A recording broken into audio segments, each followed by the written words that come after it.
Inconveniences ഇടയിൽ വരികയാണെങ്കിൽ please inform me, please let me no.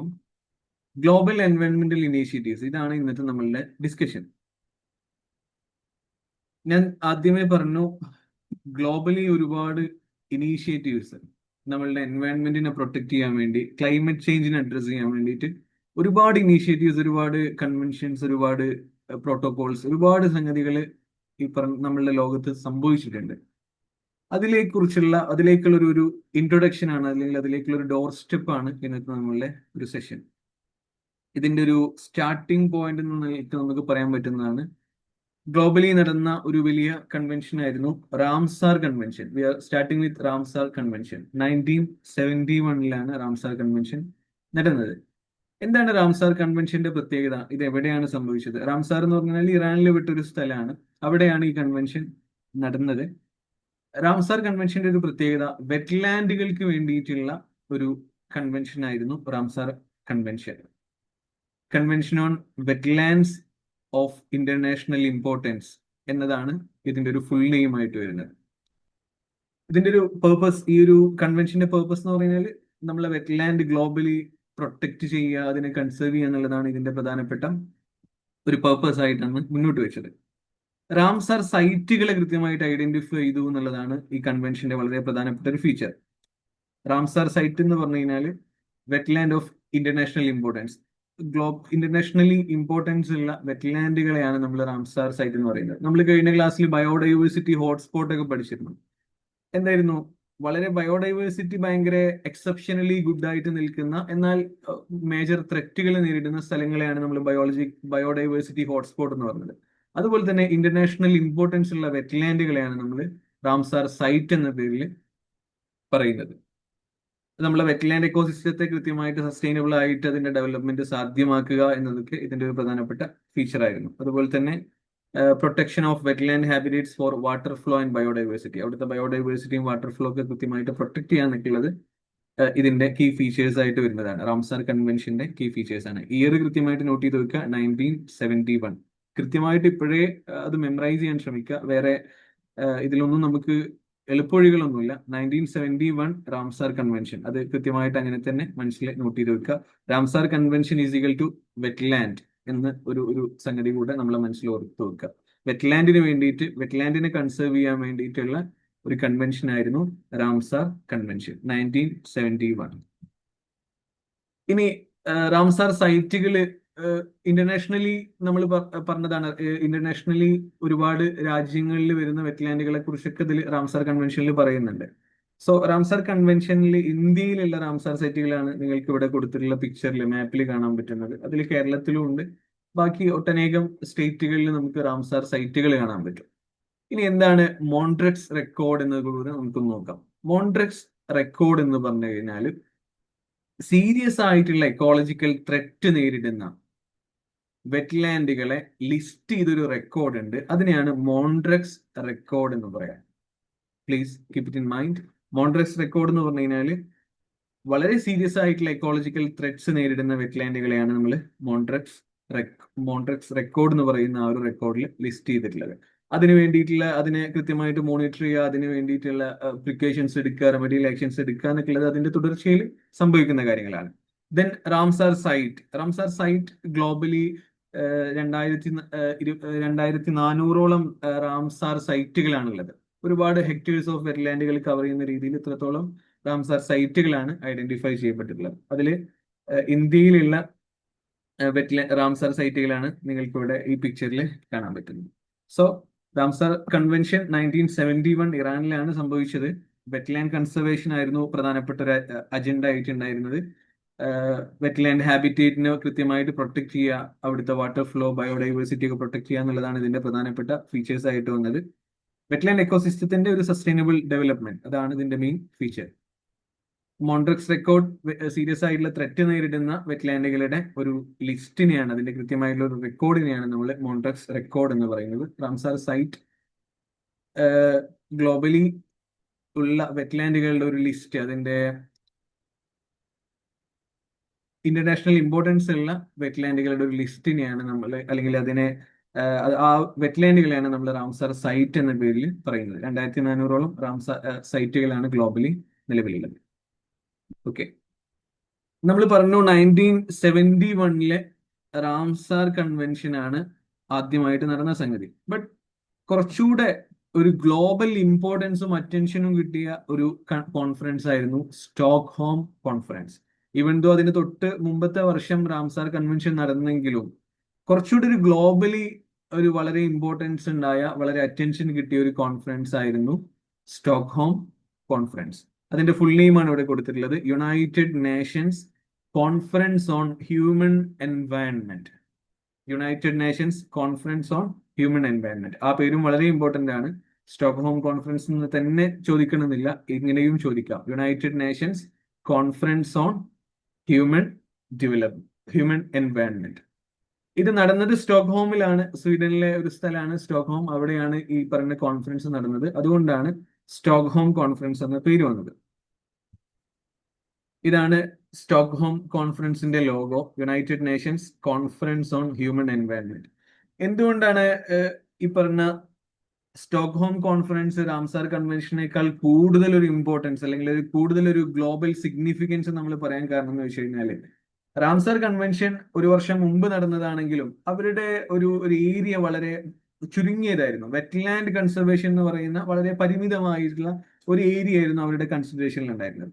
ഇവിടെ കുറച്ചുകൂടി ഒരു വാസ്റ്റ് ആയിട്ടുള്ള കോംപ്രിഹെൻസീവ് ആയിട്ടുള്ള പരിപാടിയാണ് United Nations conference on human environment എന്ന പേരിൽ നടന്ന സ്റ്റോക്ക്ഹോം കോൺഫറൻസിൽ ഉണ്ടായിരുന്നത്. ഇതിന്റെ പ്രധാനപ്പെട്ട ഫീച്ചേഴ്സും മറ്റൊക്കെ നമുക്ക് നോക്കാം. സ്റ്റോക്ക്ഹോം കോൺഫറൻസ് യുണൈറ്റഡ് നേഷൻസിന്റെ അതും വളരെ വലിയൊരു പ്രത്യേകതയാണ് കേട്ടോ. യുണൈറ്റഡ് നേഷൻസ് നേരിട്ട് നടത്തിയ ഒരു കോൺഫറൻസ് എന്നുള്ള ഒരു പ്രത്യേകത കൂടെ ഉണ്ട്. UN നേരിട്ട് നടത്തിയ ഒരു കോൺഫറൻസ് ആണ് സ്റ്റോക്ക്ഹോം കോൺഫറൻസ്. ആ രീതിയിലും ആദ്യത്തേതാണ് സ്റ്റോക്ക്ഹോം കോൺഫറൻസ്. സ്വീഡനിലാണ് നടന്നത്. 1972 ജൂൺ 5 to 16. ആ ഒരു ടൈമും ഒന്ന് ഓർത്തു വെക്കുക.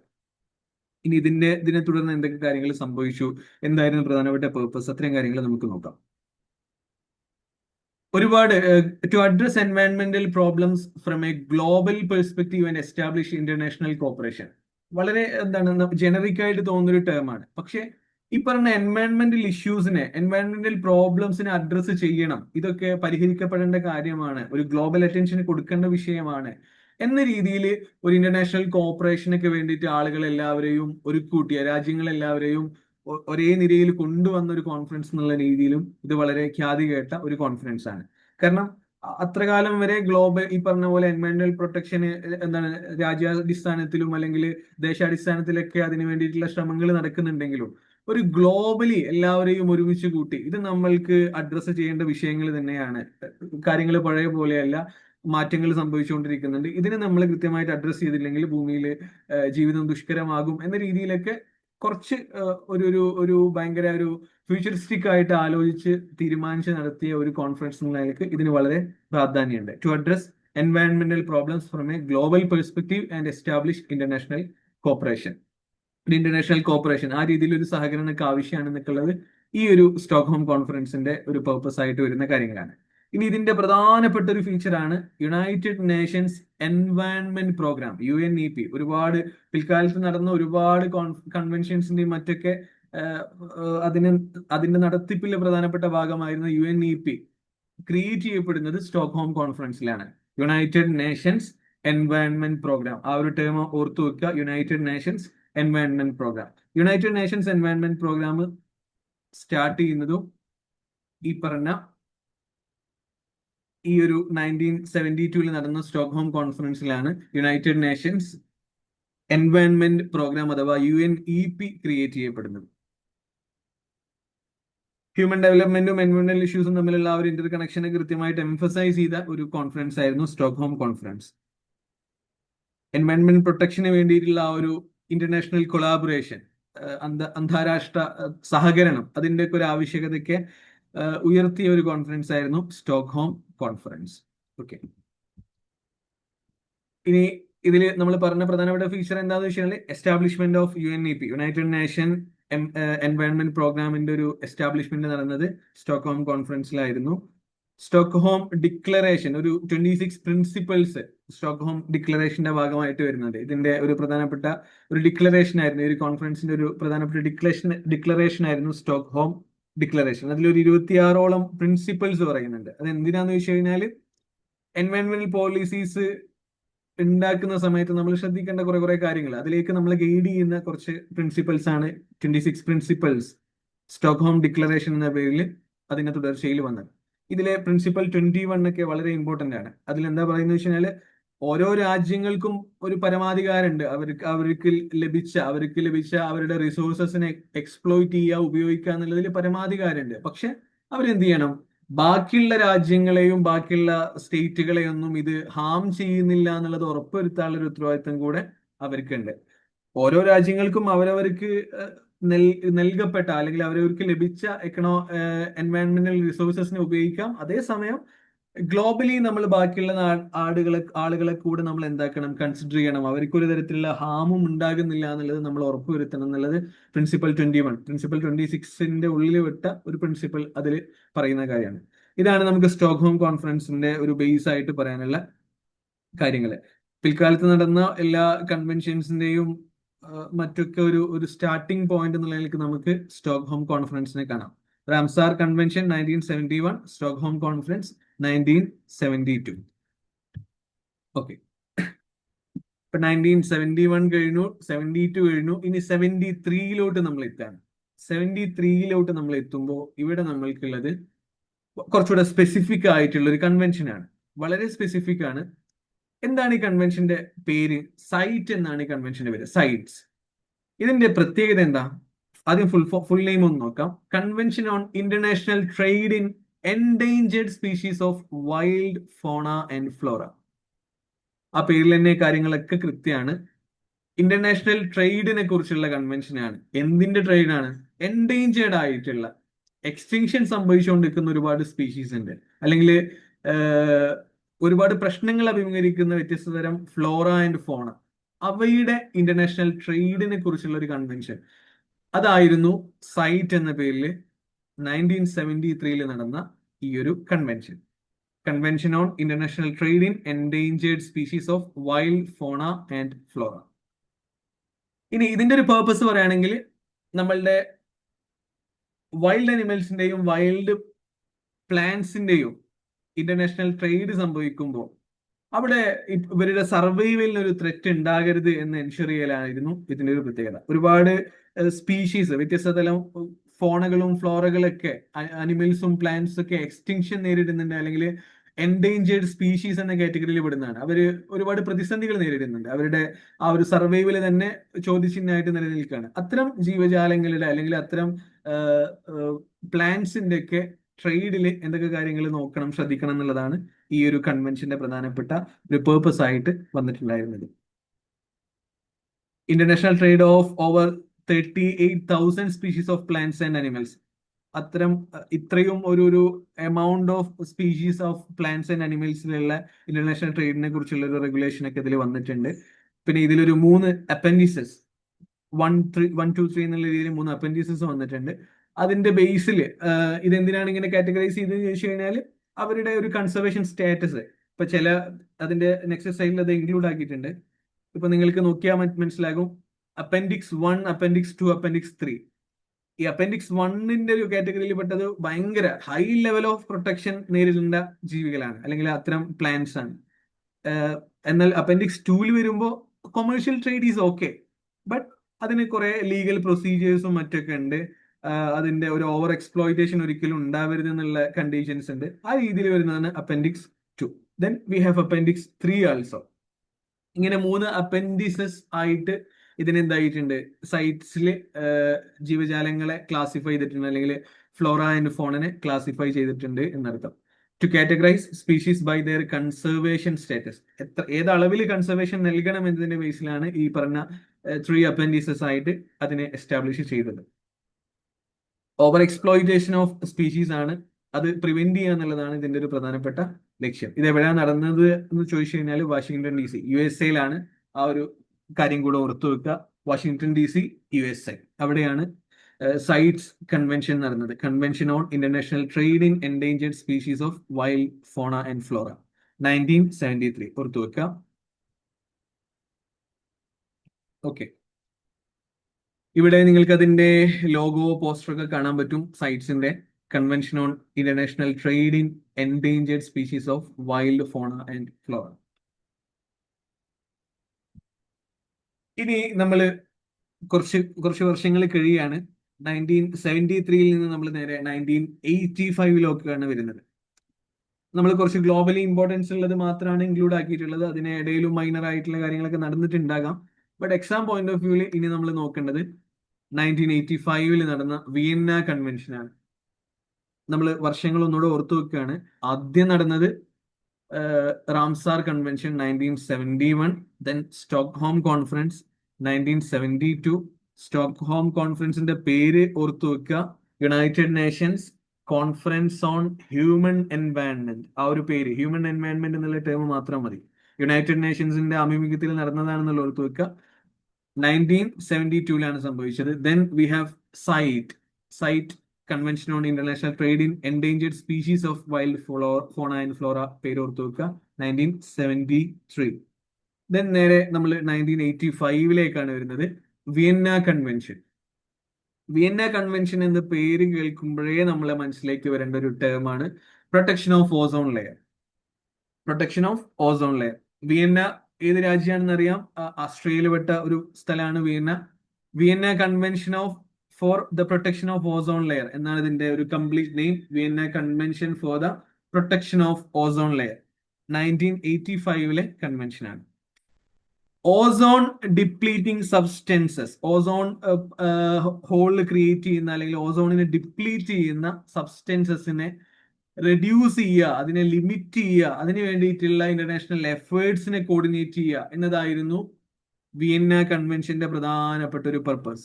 അതായത് ഓസോൺ ലെയറിനെ എന്താക്കണം, പ്രൊട്ടക്ട് ചെയ്യണം. അതിന് വേണ്ടിയിട്ട് നമ്മൾക്ക് എന്തൊക്കെയാണ് ചെയ്യാൻ പറ്റുക, അത്തരം സാധനങ്ങൾ ആലോചിക്കാൻ വേണ്ടിയിട്ടുണ്ടായിരുന്ന, അത്തരം മൂവ്മെന്റ്സിനെ എഗ്രി ചെയ്യാൻ വേണ്ടിയിട്ടുണ്ടായിരുന്ന ഒരു കൺവെൻഷൻ ആയിരുന്നു വിയന്ന കൺവെൻഷൻ. വിയന്ന കൺവെൻഷന്റെ പ്രധാനപ്പെട്ട ഒരു ഔട്ട്പുട്ടാണ് മോൺട്രിയൽ പ്രോട്ടോകോൾ. മോൺട്രിയൽ പ്രോട്ടോകോൾ നമ്മൾ അടുത്തതായി ഡിസ്കസ് ചെയ്യും. നമ്മളുടെ മോൺട്രിയൽ പ്രോട്ടോകോൾ ഓസോൺ ലെയർ പ്രൊട്ടക്ഷന് വേണ്ടി ചെയ്ത കോൺട്രിബ്യൂഷൻ ചെറുതല്ല.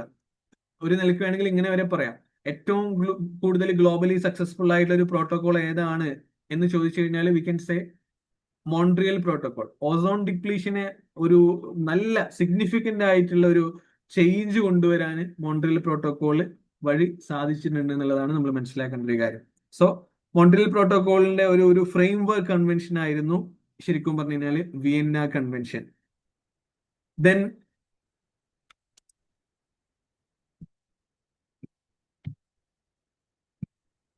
ഓക്കെ, ഇതാണ് നമ്മളുടെ UNEP. പേര് ഓർമ്മ ഉണ്ടോ?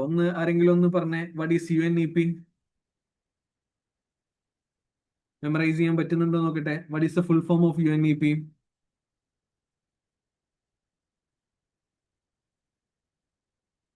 Somebody please say in chat or please on the mic.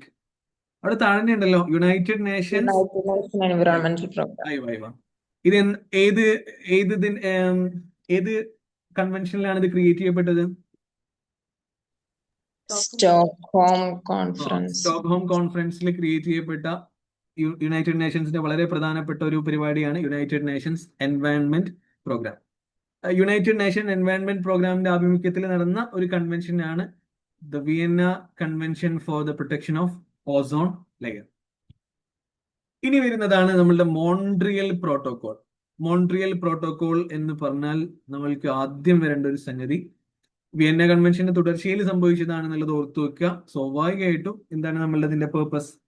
Montreal protocol ozone layer depletion കുറക്കാൻ വേണ്ടി സംഭവിച്ച ഒരു പ്രോട്ടോകോൾ ആണ് എന്നതുകൂടെ നമ്മൾ മനസ്സിലാക്കാം. Montreal protocol on substances that deplete the ozone layer, അതാണ് ഇതിന്റെ ഒരു ഫുൾ പേരായിട്ട് വരുന്നത്. Ozone protocol on substances that deplete the ozone layer. ഇതാണ് മോൺട്രിയൽ പ്രോട്ടോകോളിന്റെ ഒരു പ്രധാനപ്പെട്ട പേരായിട്ട് വരുന്നത്. ഞാൻ ഇതിന്റെ ഇടയിൽ ഒരു ചെറിയ കാര്യം പറയാണ്, അത് ഞാനിതിൽ സ്ലൈഡ് ആക്കിയിട്ട് ഇൻക്ലൂഡ് ചെയ്യാൻ വിട്ടുപോയതാണ്. ബട്ട് ഹവർ നിങ്ങൾക്ക് ഓർത്തു വെക്കാൻ വേണ്ടി ഞാൻ ജസ്റ്റ് ഒന്ന് പറയാം. ഇപ്പൊ നിങ്ങൾ രണ്ട് ടേമുകൾ കാണുന്നുണ്ട്. കൺവെൻഷൻ എന്നൊരു ടേമും കാണുന്നുണ്ട്, പ്രോട്ടോകോൾ എന്ന് പറയുന്ന ഒരു ടേമും കാണുന്നുണ്ട്. ഇത് തമ്മിലുള്ള പ്രധാനപ്പെട്ട ഡിഫറൻസ് എന്താ? Can anyone say what is the difference between convention and protocol?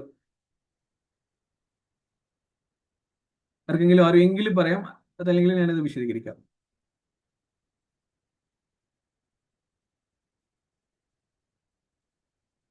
Okay, ഞാനൊന്ന് സിംപ്ലി അത് പറഞ്ഞുതരാം. കൺവെൻഷൻ എന്ന് പറഞ്ഞു കഴിഞ്ഞാൽ ഒരു ഫോർമൽ എഗ്രിമെന്റ് ആണ്. എന്തെങ്കിലും ഒരു സ്പെസിഫിക് ഇഷ്യൂ അഡ്രസ് ചെയ്യാൻ വേണ്ടി രാജ്യങ്ങൾ തമ്മിൽ ഉണ്ടാക്കുന്ന ഒരു ഫോർമൽ എഗ്രിമെന്റിനാണ് നമ്മൾ എന്താ പറയാ, കൺവെൻഷൻ എന്ന് പറയാം. അത് ലീഗലി ബൈൻഡിങ് ഒന്നുമല്ല, ഒരു ധാരണ, ഒരു എഗ്രിമെന്റ് ഓക്കെയാണ്. ആ ഒരു പരിപാടിയാണ് കൺവെൻഷനിൽ വരുന്നത്. ഇപ്പൊ നമ്മൾ പറഞ്ഞ UNFCC, വിയന്ന കൺവെൻഷൻ, ഇതൊക്കെ എന്താണ് ആ പറഞ്ഞ കാറ്റഗറിയിൽ വരുന്നത്. ഒരു തരം ഒരു ഒരു സ്പെസിഫിക് ആയിട്ടുള്ള ഒരു ഇഷ്യൂ ഉണ്ട്, അതിനെ നമ്മൾ കൃത്യമായിട്ട് നമ്മൾ എല്ലാവരും കൂടെ കൊളാബ് ചെയ്ത് അഡ്രസ്സ് ചെയ്യണം. അതിലൊരു ഫോർമൽ എഗ്രിമെന്റ്, ഇതാണ് കൺവെൻഷൻ കൊണ്ട് ഉദ്ദേശിക്കുന്നത്. പ്രോട്ടോകോൾ എന്ന് പറഞ്ഞാൽ ഈ പറഞ്ഞ ഒരു കൺവെൻഷന്റെ ഒരു സപ്ലിമെന്ററി പരിപാടിയാണ്, അതിന്റെ ഒരു ലീഗൽ എക്സ്റ്റൻഷൻ എന്നൊക്കെ വേണമെങ്കിൽ പറയാം. പ്രോട്ടോകോളിൽ വരുന്നതോട് കൂടി ഇത് എന്താകുന്നുണ്ട്, ലീഗലി ബൈൻഡിങ് ആകുന്നുണ്ട്. ആ ഒരു സംഗതി കൂടെ നമ്മൾ മനസ്സിലാക്കുക. ഒരു മോൺട്രിയൽ പ്രോട്ടോകോളിൽ ഒത്തുചേർന്ന രാജ്യങ്ങളൊക്കെ എന്താകണം, അത് പാലിക്കാനുള്ള ഒരു ബാധ്യത കൂടെ അവർക്ക് വരുന്നുണ്ട്. ഇതാണ് മോൺട്രിയൽ പ്രോട്ടോകോളിന്റെ പ്രോട്ടോകോൾ എന്ന് പറയുന്ന ആ ഒരു ടേമിന്റെ പ്രത്യേകത എന്നുള്ളത് മനസ്സിലാക്കുക. ഇത് ബൈൻഡിങ് ആണ്, ലീഗലി ബൈൻഡിങ് ആകും. പ്രോട്ടോകോൾ വരുന്നതോടുകൂടെ എന്താകും, ഇത് ലീഗലി ബൈൻഡിങ് ആകും എന്നുള്ളത് കൂടെ മനസ്സിലാക്കാം. ഇനി വേറൊരു രണ്ട് ടേം കൂടെ മനസ്സിലാക്കേണ്ടത്, സൈൻ ചെയ്യുക, അതുപോലെ തന്നെ റാറ്റിഫൈ ചെയ്യുക. ജസ്റ്റ് ആ ടേമുകളൊക്കെ ഒന്ന് നോട്ട് ചെയ്ത് വെച്ചോളൂ കേട്ടോ. Sign, ratify. സൈൻ എന്ന് പറഞ്ഞാൽ ഇപ്പോ ഒരു എന്തെങ്കിലും ഒരു കൺവെൻഷൻ അല്ലെങ്കിൽ ഒരു ട്രീറ്റി, ഇതിലൊക്കെ രാജ്യങ്ങൾ സൈൻ ചെയ്തു എന്ന് പറഞ്ഞാൽ അവരുടെ ആ ഒരു എഗ്രിമെന്റ് അറിയിച്ചു, അവരുടെ ഒരു സമ്മതം, ഒരു ഇന്റൻഷൻ അത് അറിയിച്ചു എന്നുള്ളത് മാത്രമാണ് അവിടെ വരുന്നത്. ഇതെന്താകുന്നില്ല, അവരുടെ ആ ഒരു ഇന്റൻഷൻ അല്ലെങ്കിൽ ഇന്റന്റ് മാത്രമേ അത് അറിയിക്കുന്നുള്ളൂ. ഇത് അവരുടെ ഒരു എന്തെങ്കിലും തരത്തിലുള്ള ലീഗൽ ഒബ്ലിഗേഷൻസ് അവർക്ക് എന്താക്കുന്നില്ല, ഇവര് സൈൻ ചെയ്യുന്നതോടുകൂടെ അതിൽ വരുന്നില്ല. എന്നാൽ എപ്പോഴാണ് ഒരു ഒരു സംഗതി ലീഗലി ബൈൻഡിങ് ആവുക, റാറ്റിഫൈ ചെയ്യുക എന്നുള്ളതാണ് അവിടെ വരുന്ന ടേം, റാറ്റിഫൈ. ഇത് റാറ്റിഫൈ എന്ന് പറഞ്ഞാൽ formal approval of a signed treaty or convention by a country's legislature or governing body. ഇങ്ങനെ റാറ്റിഫൈ ചെയ്യുമ്പോൾ മാത്രമാണ് ഒരു സംഗതി ലീഗലി ബൈൻഡിങ് ആയി മാറുന്നത്. ഇപ്പൊ നിങ്ങൾ ഇവിടെ ശ്രദ്ധിച്ചാൽ കാണാൻ പറ്റും, നമ്മൾക്ക് ഇനി വരാൻ പോകുന്ന കാര്യമാണ് ക്യോട്ടോ പ്രോട്ടോകോൾ. ക്യോട്ടോ പ്രോട്ടോകോൾ ഇവിടെ നോക്കിയെങ്കിലേ, ക്യോട്ടോ പ്രോട്ടോകോൾ 1997 വന്ന സംഗതിയാണ്. 1997 അഡോപ്റ്റ് ചെയ്യപ്പെട്ട സംഗതിയാണ്. പക്ഷെ ഇത് എപ്പോഴാണ് പ്രാബല്യത്തിൽ വന്നത്? 2005 ഈ 2005 പ്രാബല്യത്തിൽ വരാൻ എന്തുകൊണ്ട് ഇത്ര കാലതാമസം എടുത്തു എന്ന് പറഞ്ഞാൽ ഈ പറഞ്ഞ റാറ്റിഫിക്കേഷൻ പ്രോസസ്സ് കുറച്ച് ചടങ്ങാണ്. അതുകൊണ്ടാണ് ഈ പറഞ്ഞ ഒരു ദീർഘമായിട്ടുള്ള ഒരു കാലഘട്ടം. 1997 കഴിഞ്ഞ് 2005 ഇത് ലീഗലി ബൈൻഡിങ് ആയിട്ട് മാറുന്നത്. ആ ഒരു ടൈം സ്പെൻ എടുക്കാനുള്ള പ്രധാനപ്പെട്ട ഒരു കാരണം എന്താ വെച്ച് കഴിഞ്ഞാൽ ആ ഒരു റാറ്റിഫിക്കേഷൻ പ്രോസസ്സ് കംപ്ലീറ്റ് ആയില്ല എന്നുള്ളതാണ്. അപ്പൊ അതാണ് ഇത് തമ്മിലുള്ള ഒരു മേജർ ഡിഫറൻസ് എന്നത് നിങ്ങൾ സിംപ്ലി മനസ്സിലാക്കുക. ഓക്കെ, നമ്മൾ മോൺട്രിയൽ പ്രോട്ടോകോളിൽ നിന്നാണ് പോയത്. മോൺട്രിയൽ പ്രോട്ടോകോളിൽ നമ്മൾ പറഞ്ഞു അതിന്റെ പ്രധാനപ്പെട്ട ഒരു സംഗതി ഓസോൺ ലെയറിനെ പ്രൊട്ടക്ട് ചെയ്യുക എന്നുള്ളത് തന്നെയാണ്. യുണൈറ്റഡ് നേഷൻസ് എൻവയൺമെന്റ് പ്രോഗ്രാം, അതിന്റെ ഒരു ആഭിമുഖ്യത്തിലാണ് ഇതും നടന്നത്. ഇതിന്റെ ഒരു പർപ്പസ് നമ്മൾ പറഞ്ഞു, to phase out the production and consumption of ozone depleting substances. ഓസോണിനെ ഡിപ്ലീറ്റ് ചെയ്യുന്ന സബ്സ്റ്റൻസസ്, ODS എന്നാണ് ടേം കേട്ടോ. ഓസോൺ ഡിപ്ലീറ്റിംഗ് സബ്സ്റ്റൻസസിനെ ഫേസ് ഔട്ട് ചെയ്യുക, അതിന്റെ പ്രൊഡക്ഷൻ, അതിന്റെ കൺസപ്ഷൻ ഒക്കെ ഫേസ് ഔട്ട് ചെയ്യുക എന്നുള്ളതാണ് ഇതിന്റെ ഒരു പർപ്പസ് ആയിട്ട് വന്നത്. CFCs, ഹാലോൺസ്, അതൊക്കെയാണ് പ്രധാനപ്പെട്ട ഓസോൺ ഡിപ്ലീറ്റിംഗ് സബ്സ്റ്റൻസസ് ആയിട്ട് കണക്കാക്കുന്നത്. ഇനി ഇതിൽ നമ്മൾ പറയേണ്ട പ്രധാനപ്പെട്ട മറ്റൊരു സംഗതിയാണ്, please wait.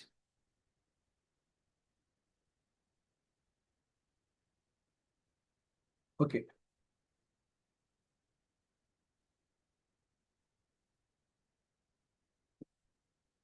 Sorry for the inconvenience.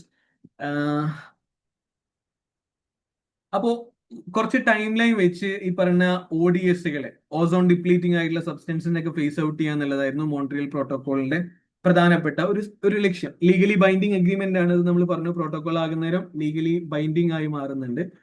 പിന്നെ ഇവിടെ ഇതൊരു പ്രിക്കേഷണറി പ്രിൻസിപ്പൽ ബേസ് ചെയ്ത് വന്ന കാര്യമാണ്.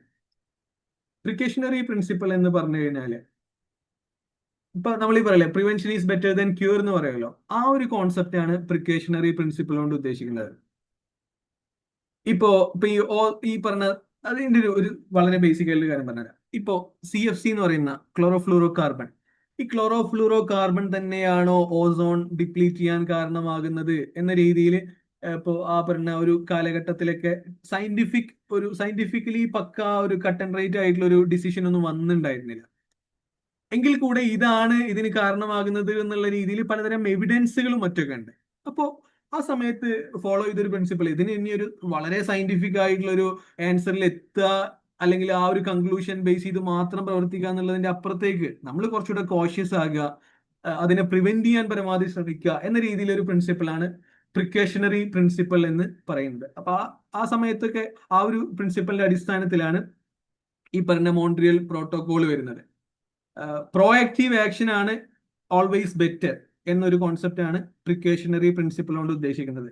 എൻവയോൺമെന്റിനെ പ്രൊട്ടക്ട് ചെയ്യാനും നമ്മളെ ഹ്യൂമൻ ഹെൽത്ത് പ്രൊട്ടക്ട് ചെയ്യാനൊക്കെ പ്രോആക്റ്റീവ് ആയിട്ട് നമ്മൾ കുറച്ച് മുൻകൂട്ടി ഒരുങ്ങി ചെയ്യാന്നുള്ള കാര്യമാണ് ഏറ്റവും നല്ലത്. അതിനെയാണ് നമ്മൾ പ്രിക്കേഷണറി പ്രിൻസിപ്പിൾ എന്ന് പറയുന്നത്. If there is a threat of harm to the environment or human health, precautionary measures should be taken even if some cause and effect relationship are not fully established scientifically. ഞാൻ ഒന്നുകൂടെ പറയാം, നമ്മൾ human ഹെൽത്തിനോ എൻവയോൺമെന്റിനോ എന്തെങ്കിലും തരത്തിലുള്ള ബുദ്ധിമുട്ടുകൾ വരുന്നുണ്ടെന്ന് മനസ്സിലാക്കപ്പെടുകയാണെങ്കിൽ precautionary measures should be taken even if some cause and effect relationship are not fully established scientifically. ഇപ്പൊ ഈ പറഞ്ഞ ODCകൾ തന്നെയാണ് ഈ നമ്മളുടെ എന്താണ് ഓസോൺ ഡിപ്ലീഷന് കാരണമാകുന്നത്. ആ ഒരു കോസ് ആൻഡ് എഫക്ട് റിലേഷൻഷിപ്പ് പക്ക സയന്റിഫിക്കലി എസ്റ്റാബ്ലിഷ് ചെയ്യപ്പെട്ടിട്ടില്ല എങ്കിൽ പോലും എന്താക്കുക, ഇങ്ങനെ ഒരു പ്രശ്നം ഉണ്ട് എന്ന് നമുക്ക് തോന്നുകയാണെങ്കിൽ അതിന് വേണ്ടിയിട്ടുള്ള അതിനെ പ്രിവെന്റ് ചെയ്യാനുള്ള പ്രോആക്റ്റീവ് ആയിട്ടുള്ള ആക്ഷൻസ് എടുക്കുക എന്നുള്ളതാണ് പ്രിക്കേഷണറി പ്രിൻസിപ്പൽ എന്നതുകൊണ്ട് ഉദ്ദേശിക്കുന്നത്. ആ ടേം ഒന്ന് ഓർത്തു വെക്കുക. ഓക്കെ, ഇനി വരുന്നതാണ് അമെൻമെന്റ്സ്. അമെൻമെന്റ്സ് എന്ന് പറഞ്ഞു കഴിഞ്ഞാൽ നിങ്ങൾക്ക് അറിയുന്നതാണ്. ഇപ്പോൾ നമ്മൾ കോൺസ്റ്റിറ്റ്യൂഷൻ ആണെങ്കിലും മറ്റൊക്കെ അമെൻമെന്റ് എന്ന് പറയുന്ന ടേം പലപ്പോഴായിട്ട് കേൾക്കുന്നുണ്ട്. എന്താണ് മോൺട്രിയൽ പ്രോട്ടോകോളിന്റെ അമെൻമെന്റ് കൊണ്ട് ഉദ്ദേശിച്ചിട്ടുണ്ടാവുക? നമ്മൾ പറഞ്ഞു ആദ്യം നമ്മൾ പറഞ്ഞ ഈ പറഞ്ഞ ODSകൾ വളരെ കുറവായിരുന്നു. ഇപ്പൊ CFC, ഹാലൻ ഒക്കെ CFC ഒക്കെയാണ് ആദ്യ സമയത്ത് കൺസിഡർ ചെയ്യപ്പെട്ട ഓസോൺ ഡിപ്ലീറ്റിംഗ് സബ്സ്റ്റൻസസ് എന്ന് പറയുന്ന കാറ്റഗറിയിൽ പെടുത്തിയിട്ടുണ്ടായിരുന്നത്. അപ്പോ അതിന്റെ കൺസെപ്ഷനും പ്രൊഡക്ഷനും ഫേസ് ഔട്ട് ചെയ്യുക എന്നുള്ളതാണ് ആദ്യകാലത്ത് മോൺട്രിയൽ പ്രോട്ടോകോളിന്റെ പ്രധാനപ്പെട്ട അജണ്ട ആയിട്ടുണ്ടായിരുന്നത്. എന്നാൽ ഇനി ഇതിൽ അമെൻമെന്റുകൾ വരുന്നുണ്ട്. ആദ്യം വരുന്ന അമെൻമെന്റ് 1990 ലണ്ടനിൽ നടന്ന ഒരു ലണ്ടൻ അമെൻമെന്റ് എന്നുള്ള പേരിൽ അറിയപ്പെടുന്ന അമെൻമെന്റ് ആണ്.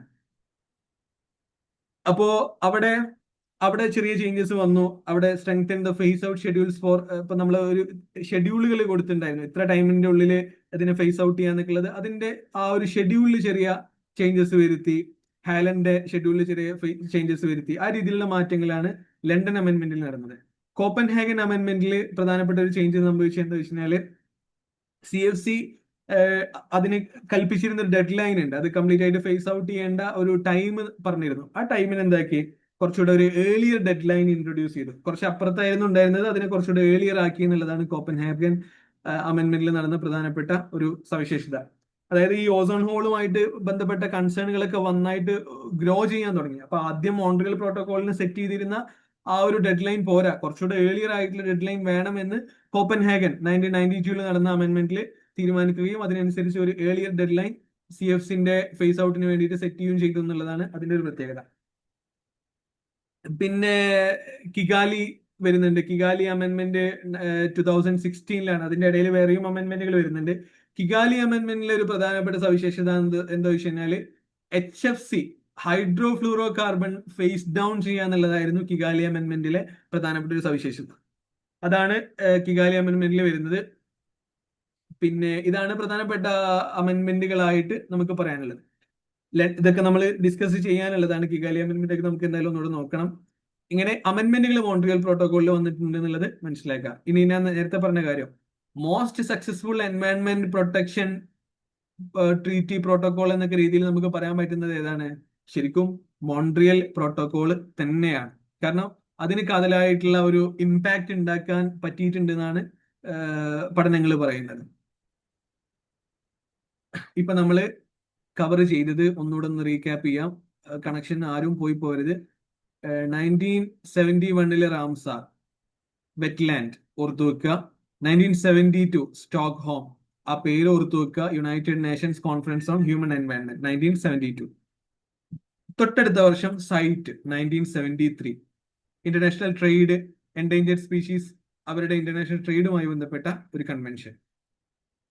ദെൻ വിയന്ന കൺവെൻഷൻ 73 കഴിഞ്ഞ് നേരെ 85 വിയന്ന കൺവെൻഷൻ ഓസോൺ ലെയർ പ്രൊട്ടക്ഷനുമായി ബന്ധപ്പെട്ട്. 85 കഴിഞ്ഞ് അതിന്റെ പ്രോട്ടോകോൾ വരികയാണ്.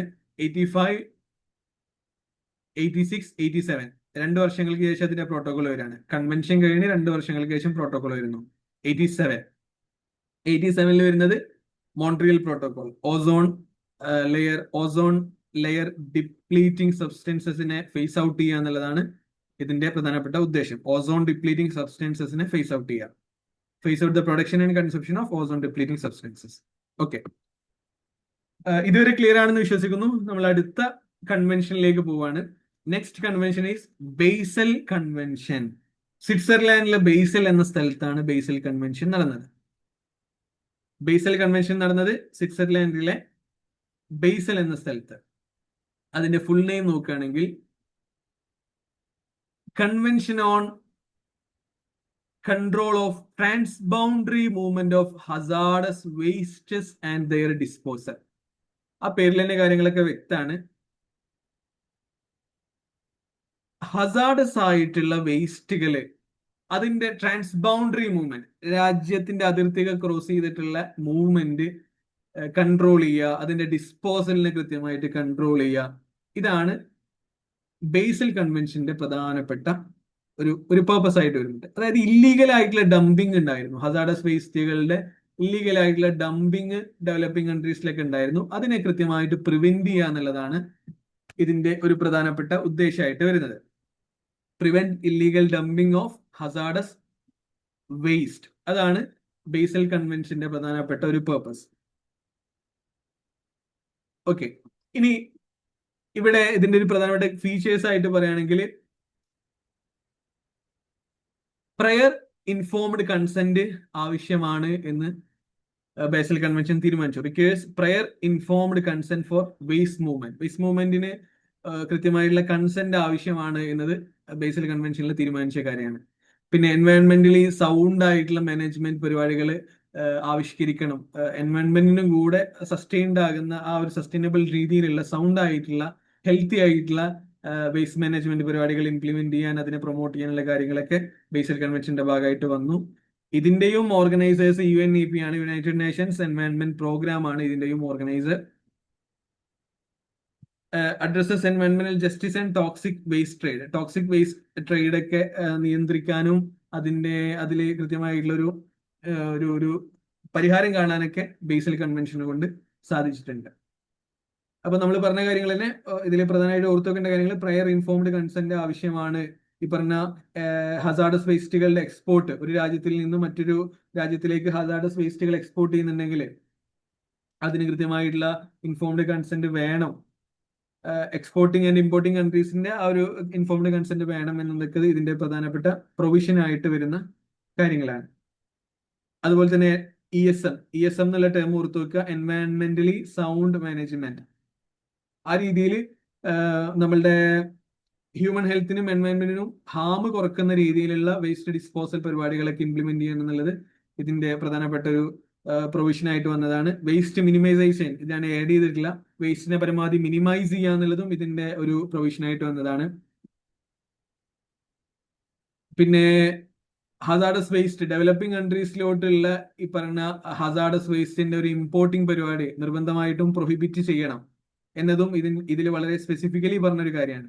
ഡെവലപ്പിംഗ് കൺട്രീസിലോട്ടുള്ള ഹസാർഡസ് വേസ്റ്റിന്റെ എക്സ്പോർട്ടിങ് കൃത്യമായിട്ടും പ്രൊഹിബിറ്റ് ചെയ്യണം. കാരണം എന്താ, അവർക്ക് അതിനെ കൃത്യമായിട്ട് ഡീൽ ചെയ്യാനുള്ള ഫെസിലിറ്റീസ് ഒന്നും ഇല്ല. അതുകൊണ്ട് ഡെവലപ്പിംഗ് കൺട്രീസിൽ ഈ പർപ്പസ് എന്നുള്ളടത്ത് ഇവിടെ കൃത്യമായിട്ട് എഴുതിയിട്ടുണ്ട്. അത് വളരെ സ്പെസിഫിക് ആയതുകൊണ്ടാണ് ഡെവലപ്പിംഗ് കൺട്രീസ് എഴുതിയിട്ടുള്ളത്. അപ്പൊ അത്തരം കാര്യങ്ങളൊക്കെയാണ് ബേസൽ കൺവെൻഷനിൽ വരുന്നത്. 1989, 87 നമ്മൾ മോൺട്രിയൽ പ്രോട്ടോകോൾ ആയിരുന്നു. 89 ബേസൽ കൺവെൻഷൻ. അത് ഓർത്തു വെക്കുക. ഓക്കെ, ഇതിനും അമെന്റ്മെന്റുകളൊക്കെ വന്നിട്ടുണ്ട്. ബട്ട് അത്ര സീരിയസ് ആയിട്ട് നോക്കേണ്ട ഏരിയ അല്ല. മോൺട്രിയൽ പ്രോട്ടോകോൾ പോലെ അത്ര അമെന്റ്മെന്റിലോട്ടൊന്നും വല്ലാണ്ട് പോകേണ്ട ആവശ്യമില്ല. ബട്ട് പറ്റുകയാണെങ്കിൽ നിങ്ങൾ അതൊന്ന് നോക്കുക. ബേസിൽ കൺവെൻഷൻ എന്താണ് അതിന്റെ പ്രധാനപ്പെട്ട സവിശേഷത എന്ന് ഓർത്തു വെക്കുക. Transboundary movement of hazardous wastes and their disposal, അതിനെ കൺട്രോൾ ചെയ്യുക എന്നുള്ളതായിരുന്നു ബേസിൽ കൺവെൻഷന്റെ പ്രധാനപ്പെട്ട ഒരു പർപ്പസ്. ഇല്ലീഗൽ ഡംപിംഗ് ഒക്കെ ഒഴിവാക്കുക, ഇല്ലീഗൽ എക്സ്പോർട്ടിംഗ് ഒഴിവാക്കുക എന്നുള്ളതാണ് ബേസിൽ കൺവെൻഷന്റെ പ്രധാനപ്പെട്ട പ്രൊവിഷൻസ്. ഇനി വരുന്നതാണ് നമ്മളുടെ എർത്ത് സമ്മിറ്റ്. ഇപ്പൊ ഈ പറഞ്ഞ ഈ ഹസാർഡസ് വേസ്റ്റ് എന്ന് പറഞ്ഞാൽ നമുക്കറിയാം, ഇപ്പൊ ഈ വേസ്റ്റ്, ഇലക്ട്രോണിക് വേസ്റ്റ് കാര്യങ്ങളൊക്കെ ഒരു വളരെ വലിയൊരു സിഗ്നിഫിക്കന്റ് ഇഷ്യൂ ആണ്. ഡെവലപ്പിംഗ് കൺട്രീസിലേക്ക് വളരെ പ്രധാനപ്പെട്ട ഒരു ഇഷ്യൂ ആയിട്ട് വരുന്ന സംഗതിയാണ്. അതിനൊക്കെ ബേസിൽ കൺവെൻഷൻ കൃത്യമായിട്ട് എന്തായിട്ടുണ്ട്, അഡ്രസ്സ് ചെയ്തിട്ടുണ്ട്. ഇനി വരുന്നതാണ് റിയോ എർത്ത് സമ്മിറ്റ്. വളരെ പേര് കേട്ട ഒരു സമ്മിറ്റ് ആണ് റിയോ എർത്ത് സമ്മിറ്റ്. എന്താണ് റിയോ എർത്ത് സമ്മിറ്റ് എന്ന് നമുക്ക് ഡീറ്റെയിൽഡ് ആയിട്ട് നോക്കേണ്ടതുണ്ട്. അതാണ് അടുത്തതായിട്ട് നമ്മൾ നോക്കുന്നത്, റിയോ എർത്ത് സമ്മിറ്റ്. അതിന്റെ ഒരു ഫുൾ നെയിം ഇവിടെ കൊടുത്തിട്ടുണ്ട്. ജസ്റ്റ് ഒന്ന് വായിച്ചു നോക്കിയാൽ, what's the full name of Rio earth summit? United Nations conference on environment and development. United Nations conference on environment and development. ഇതാണ് റിയോ എർത്ത് സമ്മിറ്റിന്റെ ഫുൾ നെയിം. 992 ഇത് നടക്കുന്നത്. 992. ബേസിൽ കൺവെൻഷൻ 989. Rio earth summit 1992. ഇയറൊക്കെ വളരെ പ്രധാനമാണ്, അതുകൊണ്ടാണ് അത് കുറച്ചുകൂടെ എംഫസൈസ് ചെയ്യുന്നത്. ഇതിന്റെ ഫുൾ നെയിം നമ്മൾ പറഞ്ഞു, United Nations conference on environment and development. ഇതാണ് UNCED എന്ന പേരിൽ അറിയപ്പെടുന്ന റിയോ എർത്ത് സമ്മിറ്റ്. എൻവയൺമെന്റും ഡെവലപ്മെന്റും തമ്മിലുള്ള ആ ഒരു ലിങ്ക്, അതായിരുന്നു ശരിക്കും പറഞ്ഞാല് റിയോ എർത്ത് സമ്മിറ്റ്. ആ പേരിൽ തന്നെ ഉണ്ട് റിയോ എർത്ത് സമ്മിറ്റ്. ഒരു സോളുള്ള പേര് പോലെയാണ് ആ ഒരു പേര് എനിക്ക് ഫീൽ ചെയ്യുന്നത്, റിയോ എർത്ത് സമ്മിറ്റ്. എർത്തിനെ കൃത്യമായിട്ട് പ്രൊട്ടക്ട് ചെയ്യുക, എൻവയൺമെന്റ് ഡെവലപ്മെന്റ്, ഇതിന്റെ ആ ഒരു ലിങ്ക് കുറച്ചുകൂടെ സുതാര്യമാക്കുക, കുറച്ചുകൂടെ മീനിങ് ഫുൾ ആക്കുക എന്നൊക്കെയുള്ളത് റിയോ എർത്ത് സമ്മിറ്റിന്റെ പ്രധാനപ്പെട്ട പർപ്പസിൽ വിട്ടതാണ്. റിയോ എർത്ത് സമ്മിറ്റിന്റെ പ്രധാനപ്പെട്ട കുറച്ച് സംഗതികളാണ് agenda 21, Rio declaration, forest principle. അതുപോലെ തന്നെ UNFCC ക്രിയേറ്റ് ചെയ്യപ്പെട്ടത് റിയോ സമ്മിറ്റിന്റെ ഭാഗമായിട്ടാണ്. CBD ക്രിയേറ്റ് ചെയ്യപ്പെട്ടത് റിയോ സമ്മിറ്റിന്റെ ഭാഗമായിട്ടാണ്. ഇതൊക്കെ എന്താണെന്നുള്ളത് നമ്മൾ അടുത്ത സ്ലൈഡുകളായിട്ട് പരിചയപ്പെടും. അതുപോലെ തന്നെ ഇത് നടന്നത് നമുക്കറിയാം, റിയോ ബ്രസീലിലെ സ്ഥലമാണ്, റിയോ ഡെ ജനൈറോ. ഇത് റിയോ ബ്രസീലിലെ ഒരു സ്ഥലമാണ്. അവിടെ വെച്ചാണ് ഈ പറഞ്ഞ എർത്ത് സമ്മിറ്റ് നടന്നത്. നടത്തിയത് വേറെ ആരുമില്ല, യുണൈറ്റഡ് നേഷൻസ് ആയിരുന്നു. യുണൈറ്റഡ് നേഷൻസ് ഒബ്വിയസ്ലി ബ്രസീലിയൻ ഗവൺമെന്റിന്റെ ഹെൽപ്പോട് കൂടെ. അപ്പൊ റിയോ എർത്ത് സമ്മിറ്റ് 992, ആ പേര് ഓർത്തു വെക്കുക, United Nations conference on environment and development, UNCED. അങ്ങനെയൊക്കെ ചോദിക്കാം, അപ്പോ കൺഫ്യൂഷൻ ആയി പോരുത്. ഇനി യുണൈറ്റഡ് നേഷൻസ്, സ്റ്റോക്ക്ഹോമിന്റെ പേര് മറന്നിട്ടില്ല എന്ന് വിശ്വസിക്കുന്നു. സ്റ്റോക്ക്ഹോമിന്റെ പേര് United Nations conference on human environment. ഇവിടെ കൺവെൻഷൻ അല്ല, യുണൈറ്റഡ് നേഷൻസ് കോൺഫറൻസ് ആണ്. ആ ഒരു പേരൊന്ന് ഓർത്തു വെക്കുക, United Nations conference on human environment എന്നാണ് കേട്ടോ. ആ ഒരു ചേഞ്ച് ഓർത്തു വെക്കുക, ഹ്യൂമൻ എൻവയൺമെന്റ് എന്നുള്ള ടേമും ഓർത്തു വെക്കുക.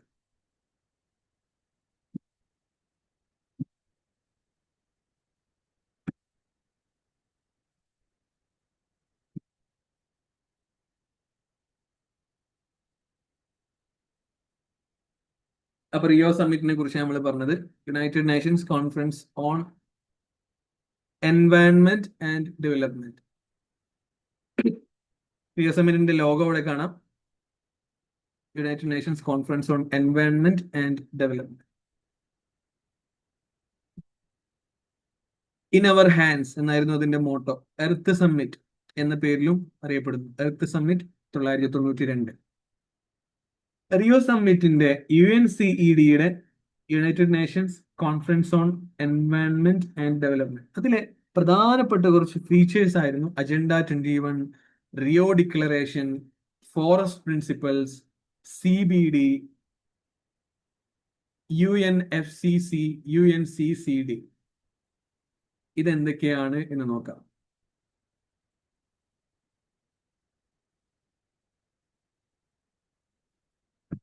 ഓക്കെ, അജണ്ട 21 എന്ന് പറയുന്നത് റിയോ സമ്മിറ്റിൽ അഡോപ്റ്റ് ചെയ്യപ്പെട്ട ഒരു സംഗതിയാണ്. അജണ്ട 21. അജണ്ട 21 പറയുന്നത് സസ്റ്റൈനബിൾ ഡെവലപ്മെന്റിന് വേണ്ടിയുള്ള ഒരു വളരെ കോംപ്രിഹെൻസീവ് ആയിട്ടുള്ള ഒരു ആക്ഷൻ പ്ലാൻ ആയിരുന്നു അജണ്ട 21. നമ്മൾ പറഞ്ഞു ഇതിന്റെ ഒരു പ്രധാനപ്പെട്ട പർപ്പസ് ഹ്യൂമൻ ഡെവലപ്മെന്റ്. റിയോ സമ്മിറ്റിന്റെ ആ ഒരു എർത്ത് സമ്മിറ്റിന്റെ ഒരു പേരിൽ തന്നെ ഉണ്ട്, മനുഷ്യന്മാരും ഡെവലപ്മെന്റും തമ്മിലുള്ള ആ ഒരു ലിങ്ക് ആണ് ഇതിൽ പ്രധാനപ്പെട്ട ഒരു ഇതിന്റെ ലിങ്ക് ഒന്ന് ക്ലിയർ ആക്കുക എന്നുള്ളതാണ് റിയോ സമ്മിറ്റിന്റെ പ്രധാനപ്പെട്ട ഒരു സംഗതിയായിട്ട് വരുന്നത്. സ്വാഭാവികമായിട്ടും അപ്പൊ ഇതിലെ അജണ്ട 21 ഇതിന്റെ ഒരു ആക്ഷൻ പ്ലാൻ ആയിരുന്നു. എങ്ങനെയാണ് കൃത്യമായിട്ട് സസ്റ്റൈനബിൾ ഡെവലപ്മെന്റ് നമുക്ക് കൊണ്ടുവരാൻ പറ്റുക എന്ന രീതിയിൽ വളരെ കൃത്യമായിട്ടുള്ള ഒരു ആക്ഷൻ പ്ലാൻ ആണ് അജണ്ട 21 എന്ന പേരിൽ വന്ന റിയോ സമ്മിറ്റിന്റെ ഒരു പ്രൊഡക്റ്റ് ആയിട്ട് ഔട്ട്കം ആയിട്ട് വന്ന ഒരു സംഗതി. ലോക്കലി, നാഷണലി, ഗ്ലോബലി ഒക്കെ എങ്ങനെ നമുക്ക് ഇത് ഇംപ്ലിമെന്റ് ചെയ്യാൻ പറ്റും എന്നുള്ളത് വളരെ കൃത്യമായിട്ട് ഇതിൽ പറയുന്നുണ്ട്.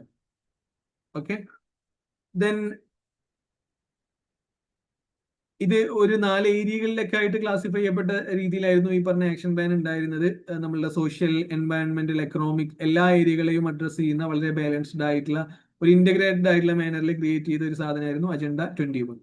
ഇനി വരുന്നത് റിയോ ഡിക്ലറേഷൻ ആണ്. റിയോ ഡിക്ലറേഷനും സമാനമായിട്ടുള്ള ഒരു പർപ്പസിന് വരുന്നത് തന്നെയാണ്. റിയോ ഡിക്ലറേഷൻ അതുപോലെ തന്നെ നമ്മളുടെ റിയോ സമ്മിറ്റിന്റെ ബൈ പ്രൊഡക്റ്റ് ആയിട്ട് വന്നതാണ്. ഇതിൽ പറയുന്നത് ഒരു 27 പ്രിൻസിപ്പൽസ് ആണ്. 27 പ്രിൻസിപ്പൽസ് ആണ് പറയുന്നത് ഗൈഡിങ് സസ്റ്റൈനബിൾ ഡെവലപ്മെന്റ് ആൻഡ് എൻവയൺമെന്റൽ പ്രൊട്ടക്ഷൻ.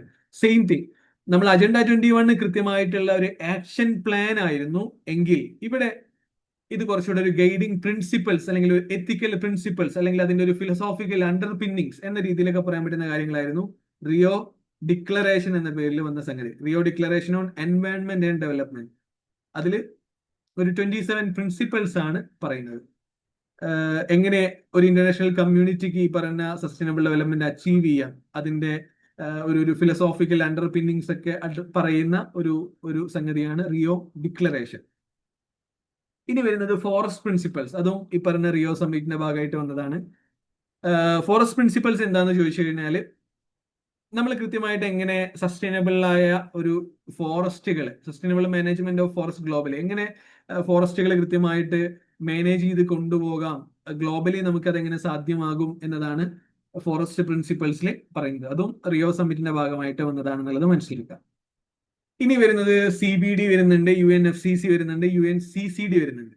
ഇത് മൂന്നും നമ്മളുടെ റിയോ സമ്മിറ്റിന്റെ ഒരു ബൈ പ്രൊഡക്റ്റ് എന്ന രീതിയിൽ വന്ന പ്രധാനപ്പെട്ട സംഗതികളാണ്.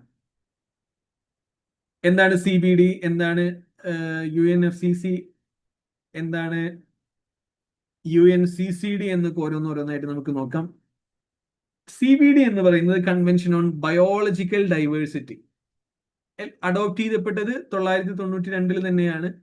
പക്ഷെ അത് പ്രാബല്യത്തിൽ വന്നത് 993 എന്ന് നമ്മൾ മനസ്സിലാക്കുക. എന്തുകൊണ്ടാണ് 992 വന്നത്? കാരണം റിയോ സമ്മിറ്റിന്റെ ഭാഗമായിട്ട് വന്ന കാര്യമാണ്. റിയോ സമ്മിറ്റ് നടന്നത് 992. So obviously convention on biological diversity adopt ചെയ്യപ്പെട്ടതും ഈ പറഞ്ഞ വർഷമാണ്. Conservation of biodiversity, sustainable use of resources, fair sharing of benefits. ബയോഡൈവേഴ്സിറ്റിയെ പ്രൊട്ടക്ട് ചെയ്യുക എന്നുള്ളതാണ് ഇതിന്റെ പ്രധാനപ്പെട്ട സവിശേഷത. UNFCC ആണ് അടുത്തതായിട്ട് വരുന്നത്. UNFCC United Nations framework convention on climate change. നമുക്ക് ഡീറ്റെയിൽ ആയിട്ട് പറയേണ്ട ഒരു ആളാണ് UNFCC. വരുന്ന സ്ലൈഡിൽ നമുക്കത് നോക്കാം.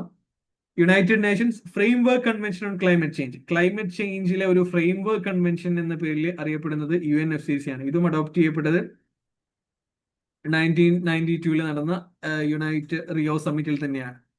നമ്മൾ ഗ്രീൻ ഹൗസ് ഗ്യാസ് എമിഷൻസ് ഒക്കെ സ്റ്റെബിലൈസ് ചെയ്യുക, ക്ലൈമറ്റ് ചേഞ്ചുകളെ കോമ്പാറ്റ് ചെയ്യുക എന്നൊക്കെയുള്ളത് ഇതിന്റെ പ്രധാനപ്പെട്ട സവിശേഷതയായിട്ട് വരുന്ന കാര്യങ്ങളാണ്. Then UNCCD, United Nations convention to combat desertification. ഡിസേർട്ടിഫിക്കേഷനെ കോമ്പാറ്റ് ചെയ്യാനുള്ള യുണൈറ്റഡ് നേഷന്റെ ഒരു കൺവെൻഷൻ ആണ് UNCCD. ഇത് അഡോപ്റ്റ് ചെയ്തത് 1994 ഒബ്വിയസ്ലി നിങ്ങൾക്കൊരു കൺഫ്യൂഷൻ വരാൻ വളരെ സാധ്യതയുണ്ട്. റിയോ സമ്മിറ്റിന്റെ ഒരു പ്രൊഡക്റ്റ് എന്നോണം നമ്മൾ പരിചയപ്പെടുത്തിയ ഒരു കാര്യമാണ് UNCCD. റിയോ സമ്മിറ്റ് നടന്നത് 992. Then why 1994? ഒരു ക്വസ്റ്റ്യൻ വളരെ സ്വാഭാവികമായിട്ടും വരാം. എന്താണ് കാരണം എന്ന് വെച്ച് കഴിഞ്ഞാൽ കൃത്യമായിട്ട് ഇതിന്റെ ഒരു അഡോപ്റ്റേഷൻ നടന്നത് 2 വർഷങ്ങൾക്ക് ശേഷം തന്നെയാണ്. റിയോ സമ്മിറ്റ് നടക്കുന്ന സമയത്ത് ഡിസർട്ടിഫിക്കേഷൻ ഒരു പ്രധാനപ്പെട്ട ഡിസ്കഷൻ ആയിട്ട് വരുന്നു. സ്വാഭാവികമായിട്ടും അതിന് വേണ്ടിയിട്ട് ഒരു കൺവെൻഷൻ വേണമെന്നൊരു ധാരണയിലെത്തുന്നു. അങ്ങനെ 2 വർഷങ്ങൾക്ക് ശേഷം അത് അഡോപ്റ്റ് ചെയ്യപ്പെടുന്നു. ഇതാണ് UNCCD 1994 ആവാനുള്ള കാരണം. UNCCD 1994 ആണ് United Nations convention to combat desertification. ഹവർ ഇത് റിയോ സമ്മിറ്റിന്റെ ഭാഗമായിട്ട് വന്ന കാര്യം തന്നെയാണ്. Prevent desertification and land degradation particularly in dry lands. അതാണ് ഇതിന്റെ പ്രധാനപ്പെട്ട പേർപ്പസ് ആയിട്ട് ഉണ്ടായിരുന്നത്.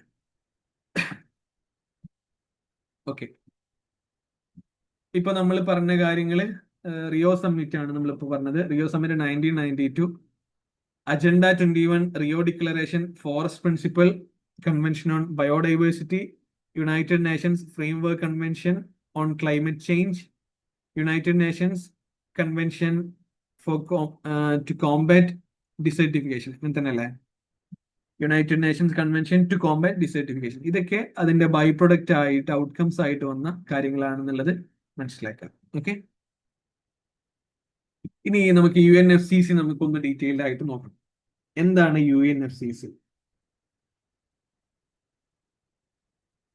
ഒന്ന് വായിച്ചു നോക്കിയേ. What is UNFCC?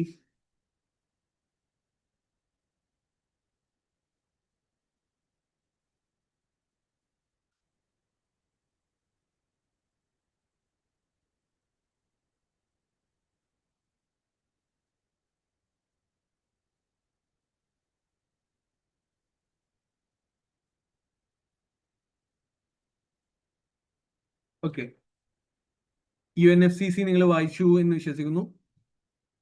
റിയോ സമ്മിറ്റിന്റെ ഒരു ബൈ പ്രൊഡക്റ്റ് ആണെന്നുള്ളത് നമ്മൾ പറഞ്ഞു. United Nations framework convention on climate change, ഇതാണ് അതിന്റെ complete name. United Nation framework convention on climate change.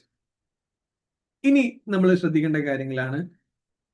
Climate ചേഞ്ചിന് വേണ്ടിയിട്ടുള്ള ഒരു ഗ്ലോബൽ ട്രീറ്റി ആയിരുന്നു United Nations framework convention on climate change എന്ന് പറയുന്ന UNFCC.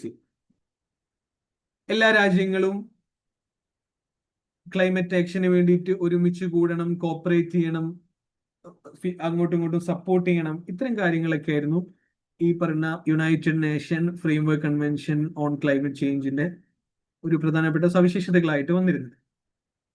ഇത് ശരിക്കും പറഞ്ഞാൽ വളരെ പ്രധാനപ്പെട്ട ഒരു കൺവെൻഷൻ ആകുന്നത് എവിടെയാണെന്ന് ചോദിച്ചു കഴിഞ്ഞാൽ, ഇതിനെ തുടർന്നാണ് COP എന്ന് പറയുന്ന ഒരു പരിപാടി സ്റ്റാർട്ട് ചെയ്യപ്പെടുന്നത്. Conference of parties. COP 1, 2, 3, 4, 21, 22. നിങ്ങൾ പലതും കേട്ടിട്ടുണ്ടാവും. COP 21, COP 22, ഇങ്ങനെ കുറെ കോപ്പുകൾ നിങ്ങൾ കേട്ടിട്ടുണ്ടാവും. അതിന്റെ ഒരു സ്റ്റാർട്ടിങ് വരുന്നത് ഇവിടെയാണ്, UNFCC മുതലാണ്. UNFCCയിൽ സൈൻ ചെയ്ത രാജ്യങ്ങളെയാണ് നമ്മൾ പാർട്ടീസ് എന്ന് പറയാം. കൃത്യമായിട്ട് ഓർത്തു വെക്കുക. Countries that sign the treaty are known as, ഈ പറഞ്ഞ ട്രീറ്റി സൈൻ ചെയ്ത രാജ്യങ്ങൾക്ക് പറയുന്ന പേരാണ് പാർട്ടീസ്. ഈ പാർട്ടീസിന്റെ ഒരു ആനുവൽ മീറ്റിംഗ് ഉണ്ടാകും. അവരെല്ലാ വർഷവും മീറ്റ് ചെയ്യും. അതിനാണ് നമ്മൾ എന്ത് പറയാ, കോൺഫറൻസ് ഓഫ് പാർട്ടീസ് എന്ന് പറയാം, കോപ്പ് എന്ന് പറയാം. കോപ്പ് എന്ന് നമുക്ക് സിംപ്ലി മനസ്സിലാക്കാം. അപ്പൊ അതിന്റെ ഒരു സ്റ്റാർട്ടിങ് എവിടെയാണ് സംഭവിക്കുന്നത്? UNFCCയിലാണ് സംഭവിക്കുന്നത്. അതുകൊണ്ട് തന്നെ ഇത് വളരെ റെലവെന്റ് ആണ് എന്ന് മനസ്സിലാക്കുക. ഇതിന്റെ പർപ്പസ് എന്തായിരുന്നു? UNFCCന്റെ പർപ്പസ് ഗ്രീൻ ഹൗസ് ഗ്യാസസിന്റെ എമിഷൻസ് ഒക്കെ കുറക്കാന്നുള്ള ഒരു ഉദ്ദേശം, ഒരു അതുവഴി ഗ്ലോബൽ വാർമിംഗ് ലിമിറ്റ് ചെയ്യാനൊക്കെ ഉള്ള ഒരു പ്രധാനപ്പെട്ട പർപ്പസ് ഇതിനുണ്ടായിരുന്നു.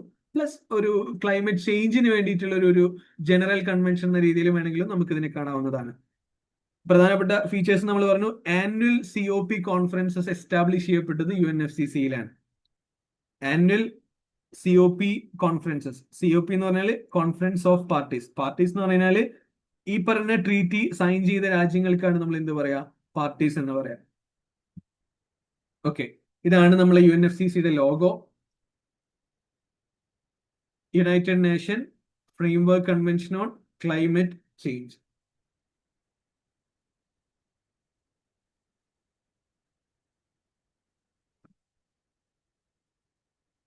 ഇനി നമ്മൾ നേരത്തെ പറഞ്ഞ റിയോ സമ്മിറ്റിന്റെ മറ്റൊരു ബൈ പ്രൊഡക്റ്റ് ആണ്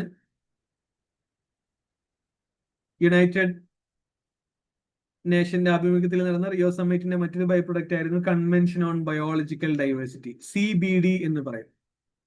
ബയോളജിക്കൽ ഡൈവേഴ്സിറ്റി കൺസേർവ് ചെയ്യുക എന്നുള്ളതിനാണ് ഇതിന്റെ പ്രധാനപ്പെട്ട ഉദ്ദേശമായിട്ടുണ്ടായിരുന്നത്. ഇനി ഇതിനെ തുടർന്ന് വന്ന രണ്ട് പ്രോട്ടോകോൾ ഉണ്ട്, നമുക്കത് പഠിക്കേണ്ടതാണ്. Cartagena protocol, Nagoya protocol. Biosafety ആണ് കാർട്ടജീന പ്രോട്ടോകോളിന്റെ പ്രധാനപ്പെട്ട ഒരു സംഗതിയായിട്ട് ഉണ്ടായിരുന്നത്. Biosafety. Nagoya protocol access and benefit sharing. ഇതിനെ തുടർന്ന് കൺവെൻഷൻ ഓൺ ബയോഡൈവേഴ്സിറ്റി, ബയോളജിക്കൽ ഡൈവേഴ്സിറ്റിയെ തുടർന്നുണ്ടായ രണ്ട് പ്രോട്ടോകോൾസ് ആണ് Cartagena protocol and Nagoya protocol. ഓർത്തു വെക്കുക, 1992 convention on biological diversity. Cartagena protocol 2000, Nagoya protocol 2010. Okay, ഇതാണ് നമ്മളുടെ കൺവെൻഷൻ ഓൺ ബയോളജിക്കൽ ഡൈവേഴ്സിറ്റി എന്ന് പറയുന്ന 1992 അഡോപ്റ്റ് ചെയ്യപ്പെട്ട റിയോ സമ്മിറ്റിന്റെ ഭാഗമായിട്ടുണ്ടായ കൺവെൻഷന്റെ ലോഗോ. ഇനി നമ്മൾ നോക്കുന്നത്, ഞാൻ പറഞ്ഞു കോൺഫറൻസ് ഓഫ് പാർട്ടീസ് എസ്റ്റാബ്ലിഷ് ചെയ്യപ്പെട്ടത് UNFCCയിലാണ്. United Nations framework convention on climate change. അന്നാണ് ഈ പറഞ്ഞ COP എസ്റ്റാബ്ലിഷ് ചെയ്യപ്പെടുന്നത്. എസ്റ്റാബ്ലിഷ് ചെയ്യപ്പെടുന്നു. അതിനുശേഷം ആദ്യത്തെ COP നടക്കുന്നത് 995. ഇതൊക്കെ ആ ഒരു കണക്ഷനിൽ തന്നെ മനസ്സിലാക്കട്ടോ. 995 ആദ്യത്തെ കോപ്പ് ആനുവൽ മീറ്റിംഗ് നടക്കുന്നു. ഫസ്റ്റ് UNFCC മീറ്റിംഗ് നടക്കുന്നത് 1995 ബെർലിൻ, ജർമ്മനിയിലെ ബെർലിനിൽ വെച്ചാണ് നമ്മളുടെ ആദ്യത്തെ കോപ്പ് നടക്കുന്നത് എന്നുള്ളത് മനസ്സിലാക്കാം. ഇവിടെ അവരുടെ മീറ്റിംഗിന്റെ ആദ്യത്തെ കോപ്പിന്റെ പിക്ചറൊക്കെ നിങ്ങൾക്ക് കാണാൻ പറ്റും.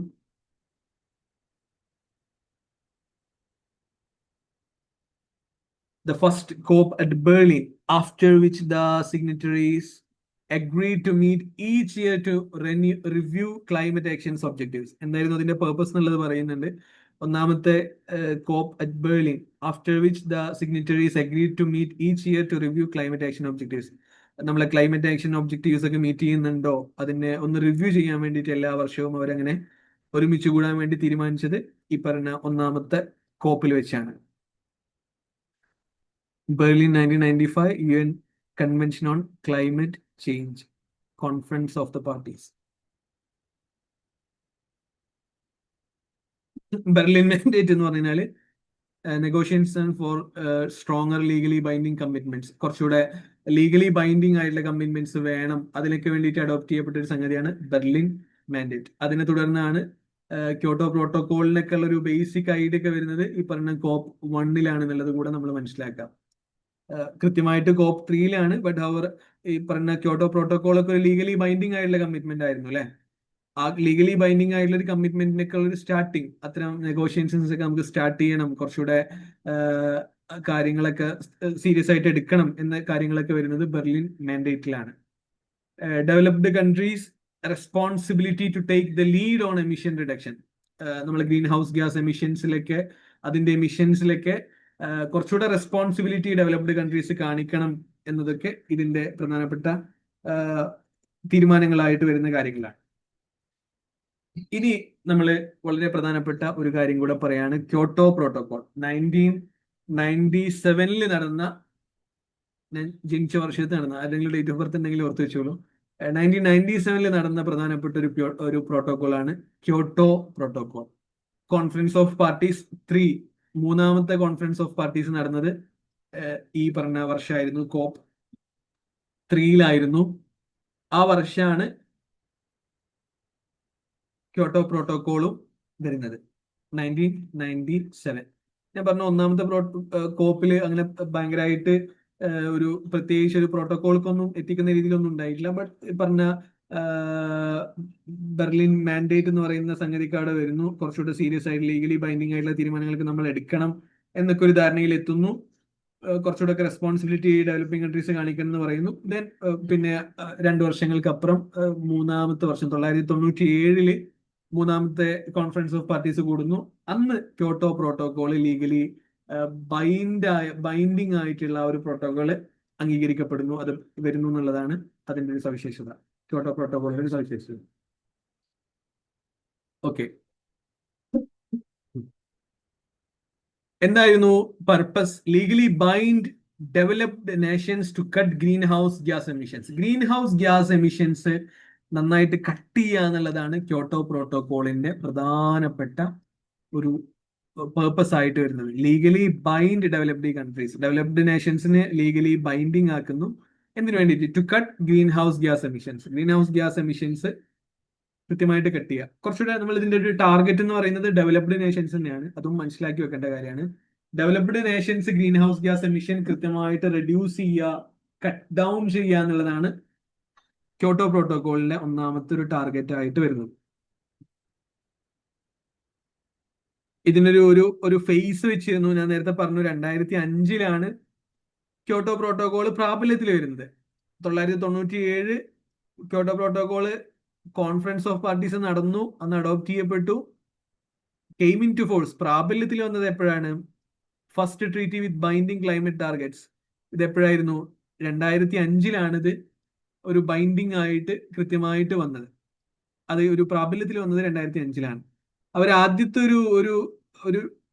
ഒരു ഫേസ് വെച്ചിരുന്നു, ഒരു ടൈം സ്പാൻ വെച്ചിരുന്നു. ആ ടൈം സ്പാൻ 2008 മുതൽ 2012 വരെയുള്ള വർഷക്കാലാണ്. അപ്പൊ ഇൻഡസ്ട്രിയലൈസ്ഡ് ആയിട്ടുള്ള ഡെവലപ്ഡ് ആയിട്ടുള്ള കൺട്രീസ് അവരുടെ ഗ്രീൻ ഹൗസ് ഗ്യാസ് എമിഷൻസ് നന്നായിട്ട് കുറക്കണം, ഒരു 5.2% കുറക്കണം എന്ന ഒരു സംഗതി, ഓൺ ആൻ ആവറേജ് അത്രയെങ്കിലും റെഡ്യൂസ് ചെയ്യണം എന്നുള്ളൊരു സംഗതി ഈ പറഞ്ഞ ക്യോട്ടോ പ്രോട്ടോകോളിന്റെ ഭാഗമായിട്ട് അന്ന് തീരുമാനിക്കുകയാണ്. നമ്മൾ നേരത്തെ പറഞ്ഞത് ലീഗലി ബൈൻഡിങ് ആണ്. ആദ്യത്തെ ലീഗലി ബൈൻഡിങ് ആയിട്ടുള്ള ഒരു ക്ലൈമറ്റ് അഗ്രിമെന്റ് ആയിരുന്നു ക്യോട്ടോ പ്രോട്ടോകോൾ. അതുകൊണ്ട് തന്നെയാണ് ഇത്ര ടൈം എടുത്തത്. ആ ഒരു വിഷയം കുറച്ച് സീരിയസ് ആയിട്ടുള്ള വിഷയമാണ്. ലീഗലി ബൈൻഡിങ് ആയി കഴിഞ്ഞാൽ അതിൻ്റെതായിട്ടുള്ള കോൺസിക്വൻസസ് തെറ്റിച്ചു കഴിഞ്ഞാൽ ഉണ്ടാകും. അതുകൊണ്ട് തന്നെയാണ് 1997 നിന്ന് 2005 അത് പ്രാബല്യത്തിൽ വരാൻ വേണ്ടിയിട്ട് ഒരു സമയം എടുത്തത്. ഇനി ഇതിന്റെ കീ ഫീച്ചേഴ്സിൽ കുറച്ച് കാര്യങ്ങൾ പറയുന്നുണ്ട്. CDM, അതുപോലെ തന്നെ എമിഷൻ ട്രേഡിംഗ്, ജോയിന്റ് ഇംപ്ലിമെന്റേഷൻ, ഇങ്ങനെ കുറച്ച് കാര്യങ്ങൾ അവിടെ വരുന്നുണ്ട്. ഇതെന്താന്നുള്ളത് സിമ്പിൾ ആയിട്ടൊന്ന് മനസ്സിലാക്കാം, വളരെ സിമ്പിൾ ആയിട്ട് മനസ്സിലാക്കാം. എന്താണ് CDM എന്ന് പറയുന്നത്? CDMന്റെ full form clean development mechanism എന്നാണ്. ഒന്ന് ജസ്റ്റ് നോട്ട് ചെയ്ത് വെച്ചോളൂ, ഞാൻ ഇതിൽ ആഡ് ചെയ്തിട്ടില്ല. ക്ലീൻ ഡെവലപ്മെന്റ് മെക്കാനിസം, അതാണ് CDM കൊണ്ടുള്ള ഉദ്ദേശം. ഇതെന്താ ചെയ്യുന്നത് വെച്ച് കഴിഞ്ഞാല് CDMല് പ്രധാനമായിട്ടും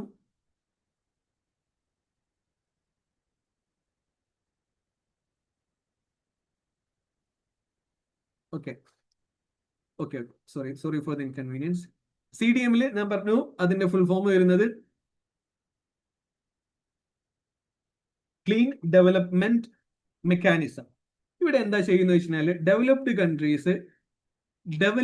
കൺട്രീസിൽ, അതായത് ഇൻഡസ്ട്രിയലൈസ്ഡ് ആയിട്ടുള്ള രാജ്യങ്ങള്, ഡെവലപ്പിംഗ് കൺട്രീസ്, ഇന്ത്യ പോലുള്ള ഡെവലപ്പിംഗ് കൺട്രീസിൽ എന്താക്കാണ്, വളരെ ക്ലൈമറ്റ് ഫ്രണ്ട്ലി ആയിട്ടുള്ള കുറച്ച് പ്രൊജക്റ്റുകൾ സ്റ്റാർട്ട് ചെയ്യാണ്, അല്ലെങ്കിൽ അതിന് വേണ്ടിയിട്ടുള്ള ഇൻവെസ്റ്റ്മെന്റ് ചെയ്യാണ്.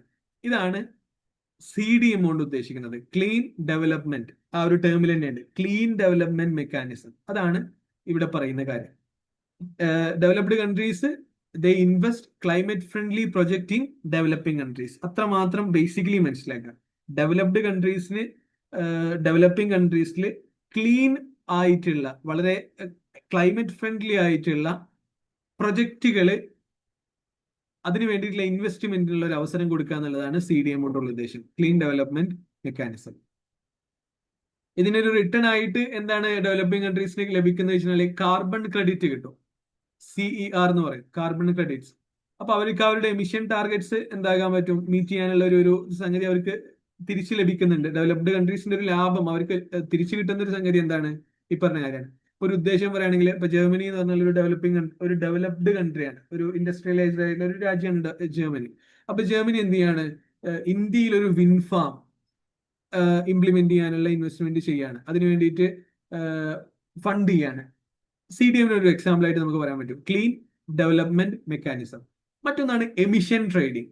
എമിഷൻ ട്രേഡിംഗ് എന്ന് പറഞ്ഞാൽ ഇവിടെ എന്താ സംഭവിക്കുന്നത് വെച്ചാൽ, ആ ഒരു ടേം ഓർത്തു വെക്കുക. എന്തുമായിട്ട് ബന്ധപ്പെട്ടാണ് ഇപ്പൊ ഇത് വന്നത് എന്നുള്ളത് നിങ്ങൾക്ക് അറിയാലോ. ക്യോട്ടോ പ്രോട്ടോകോളിന്റെ പ്രത്യേകത green house gas emissions reduce ചെയ്യുക എന്നുള്ളതാണ്. ആ ടേം കൃത്യമായിട്ട് ഓർത്തു വെക്കുക. ഗ്രീൻ ഹൗസ് ഗ്യാസ് എമിഷനുമായി ബന്ധപ്പെട്ടാണ് ഇത് വരുന്നത്. അപ്പോൾ ഡെവലപ്ഡ് ആയിട്ടുള്ള കൺട്രീസ് കൃത്യമായിട്ടും അവരുടെ green house gas emissions reduce ചെയ്യണം, കട്ട് ഡൗൺ ചെയ്യണം എന്നുള്ളതാണ് ലീഗലി ബൈൻഡിങ് ആയിട്ടുള്ള ഈ ഒരു പ്രോട്ടോകോളിൽ പറയുന്നത്. അപ്പൊ അതിന്റെ ഭാഗമായിട്ട് വരുന്ന ഒരു സംഗതിയാണ് എമിഷൻസ് ട്രേഡിംഗ്.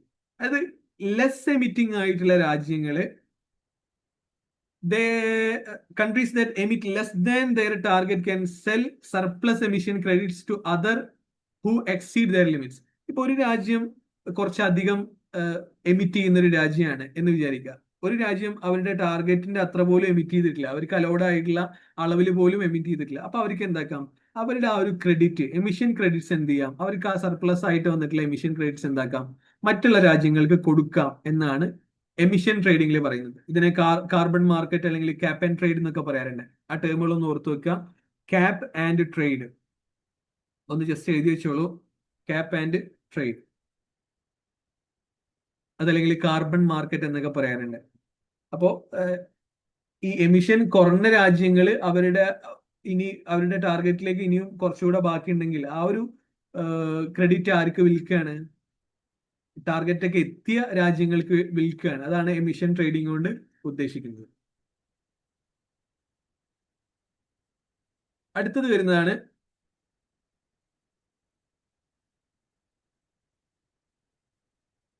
Joint implementation. ഇത് രണ്ട് ഡെവലപ്ഡ് രാജ്യങ്ങൾ തമ്മിലുള്ള ഒരു ഒരു ഒരു അണ്ടർസ്റ്റാൻഡിംഗ് ആണ് ശരിക്കും പറഞ്ഞാൽ ജോയിന്റ് ഇംപ്ലിമെന്റേഷൻ. നമ്മൾ CDM പറഞ്ഞു, clean development mechanism. Clean development mechanism very particularly developing countries emission reduction പ്രൊജക്ടിന് അല്ലെങ്കിൽ കുറച്ചുകൂടെ ഒരു ക്ലൈമറ്റ് ഫ്രണ്ട്ലി ആയിട്ടുള്ള പ്രൊജക്ടുകൾക്കൊക്കെ ഡെവലപ്പിംഗ് കൺട്രീസിൽ എന്തൊക്കെയാണ് ഫണ്ട് ഇൻവെസ്റ്റ് ചെയ്യുന്നതിനാണ് നമ്മൾ എന്ത് പറഞ്ഞത്, CDM എന്ന് പറഞ്ഞത്. അപ്പൊ അവർക്ക് അതിന്റെ തിരിച്ചു ലഭിക്കുന്നത് എന്താണ്, അവർക്കൊരു സർട്ടിഫൈഡ് എമിഷൻ റിഡക്ഷൻ ക്രെഡിറ്റ് കിട്ടും.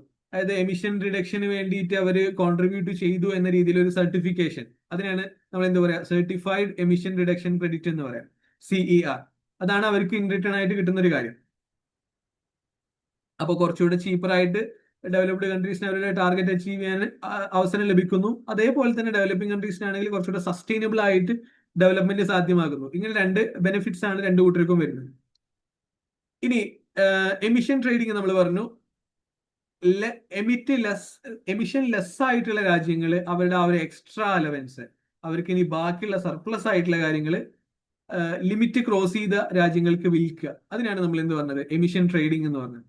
കാർബൺ മാർക്കറ്റ് അല്ലെങ്കിൽ ക്യാപ്പ് ആൻഡ് ട്രേഡ് സിസ്റ്റം എന്നൊക്കെ ഇതിന് നമ്മൾ പറയാറുണ്ട്, എമിഷൻ ട്രേഡിങ്ങിന് പറയാറുണ്ട്.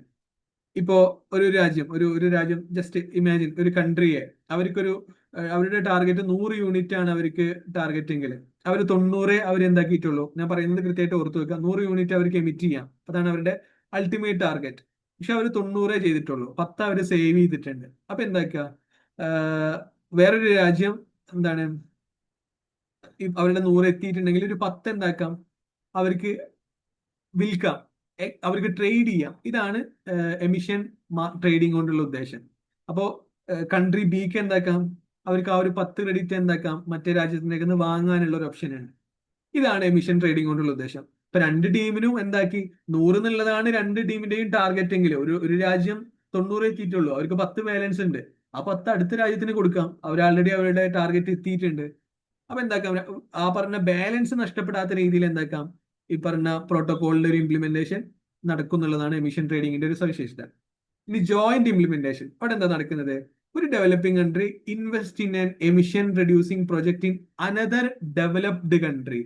ഒരു ഡെവലപ്ഡ് കൺട്രി മറ്റൊരു ഡെവലപ്ഡ് കൺട്രിയിൽ എമിഷൻ റെഡ്യൂസിംഗ് ആയിട്ടുള്ള എന്തെങ്കിലും പ്രൊജക്റ്റിൽ ഇൻവെസ്റ്റ് ചെയ്യാം. ഇതാണ് ജോയിന്റ് ഇംപ്ലിമെന്റേഷൻ കൊണ്ട് ഉദ്ദേശിക്കുന്നത്. ക്ലീൻ ഡെവലപ്മെന്റ് മെക്കാനിസത്തിൽ നമ്മൾ പറഞ്ഞത് ഡെവലപ്ഡ് കൺട്രി ഡെവലപ്പിംഗ് കൺട്രീസിലായിരുന്നു. ജോയിന്റ് ഇംപ്ലിമെന്റേഷനിൽ ഒരു ഡെവലപ്ഡ് കൺട്രി മറ്റൊരു ഡെവലപ്ഡ് കൺട്രിയിൽ എമിഷൻ റെഡ്യൂസിംഗ് ആയിട്ടുള്ള ഏതെങ്കിലും പ്രൊജക്റ്റിൽ ഇൻവെസ്റ്റ് ചെയ്യുന്നതിനാണ് നമ്മൾ എന്താ പറയാ, ജോയിന്റ് ഇംപ്ലിമെന്റേഷൻ എന്ന് പറയാം.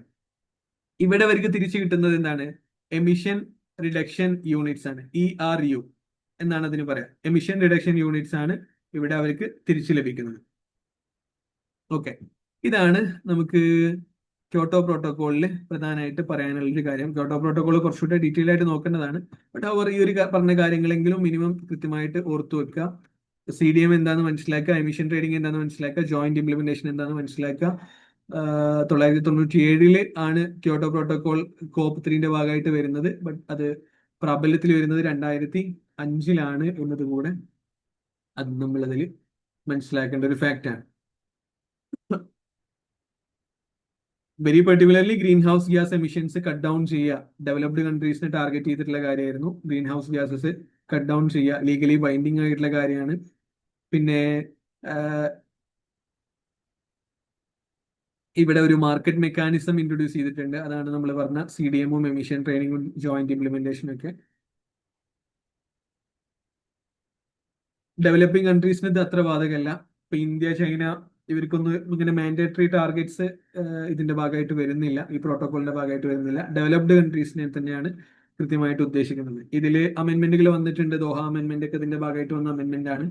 ഞാനിപ്പോ 2000ന്റെ ഉള്ളിൽ വന്ന 2000ത്തിന്റെ ഉള്ളിൽ വന്ന കാര്യങ്ങളാണ് നമ്മളുടെ ഈ ഒന്നാമത്തെ ഗ്ലോബൽ ഇനീഷ്യേറ്റീവ്സിന്റെ ആദ്യത്തെ സെഷനിൽ ഇൻക്ലൂഡ് ആക്കിയിട്ടുള്ളത്. അത് അടുത്തത് നമുക്ക് അടുത്ത സെഷനിൽ ഇൻക്ലൂഡ് ആക്കാം. ഇതുവരെ പറഞ്ഞതിൽ ഏതെങ്കിലും ഏരിയകളിൽ കൺഫ്യൂഷൻ ഉണ്ടെങ്കിൽ യു ക്യാൻ ആസ്ക് മീ.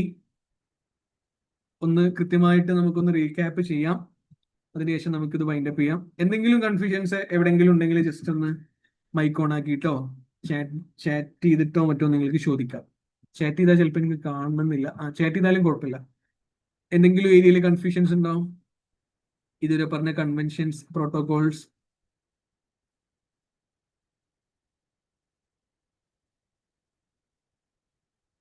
ആർക്കെങ്കിലും എന്തെങ്കിലും ഡൗട്ട്സ് ഉണ്ടോ?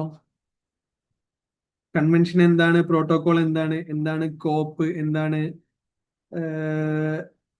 സൈനിങ്ങും റാറ്റിഫിക്കേഷനും തമ്മിലുള്ള മാറ്റം, ഇതൊക്കെ നമ്മൾ പറഞ്ഞതാണ്, സ്ലൈഡിൽ ഇൻക്ലൂഡ് ആക്കിയിട്ടില്ല. I hope everything is clear.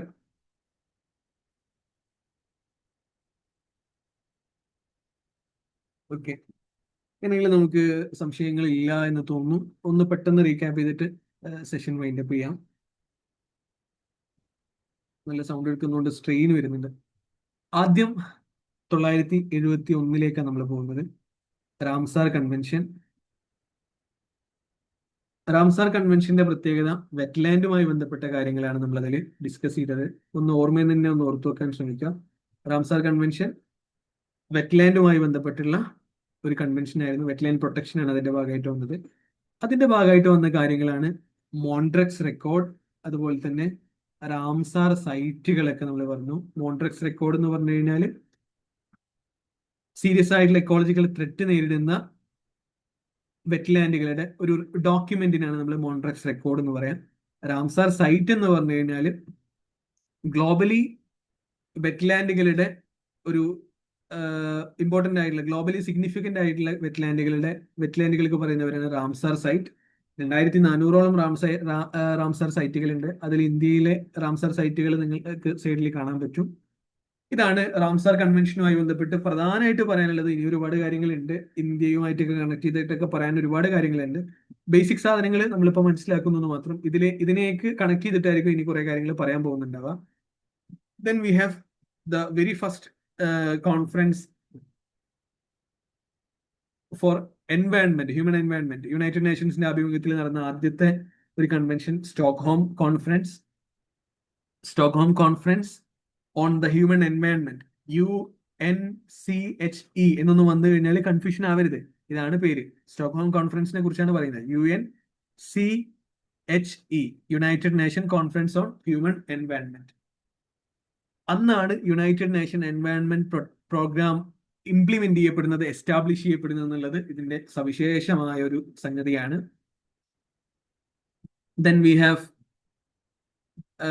Stockholm declaration അതിന്റെ ഭാഗമായിട്ട് വരുന്നുണ്ട്. അതിൽ 26 പ്രിൻസിപ്പൽസ് പറയുന്നുണ്ട്.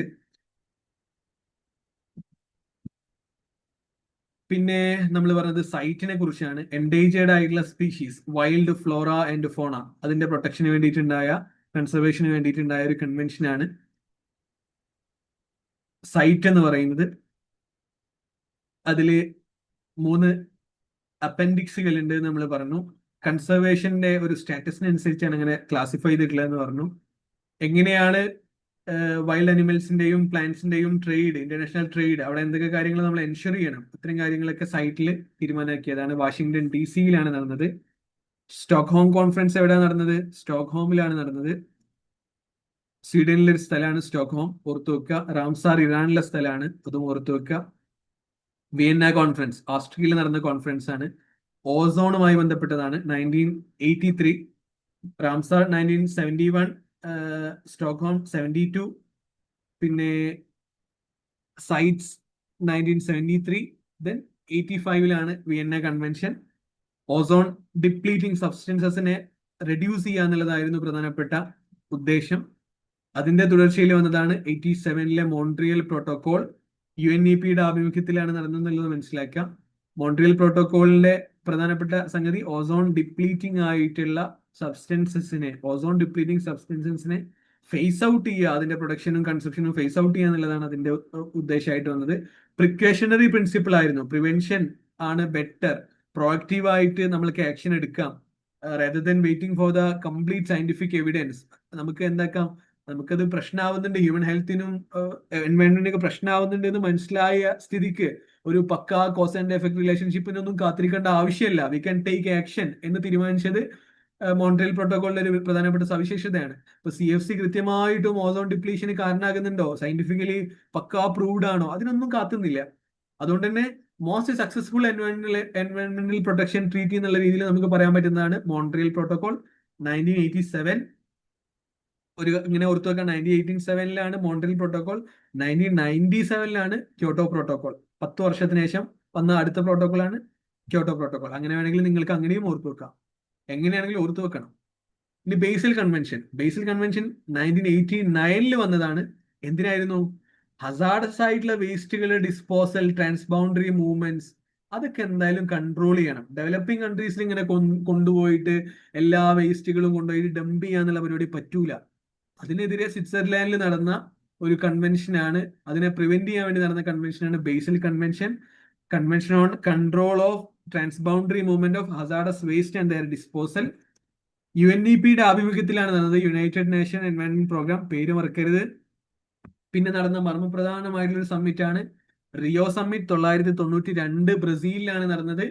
അതിന്റെ ഭാഗമായിട്ട് വന്ന കുറെ കാര്യങ്ങളുണ്ട്. Agenda 21 sustainable development action plan ആണ്.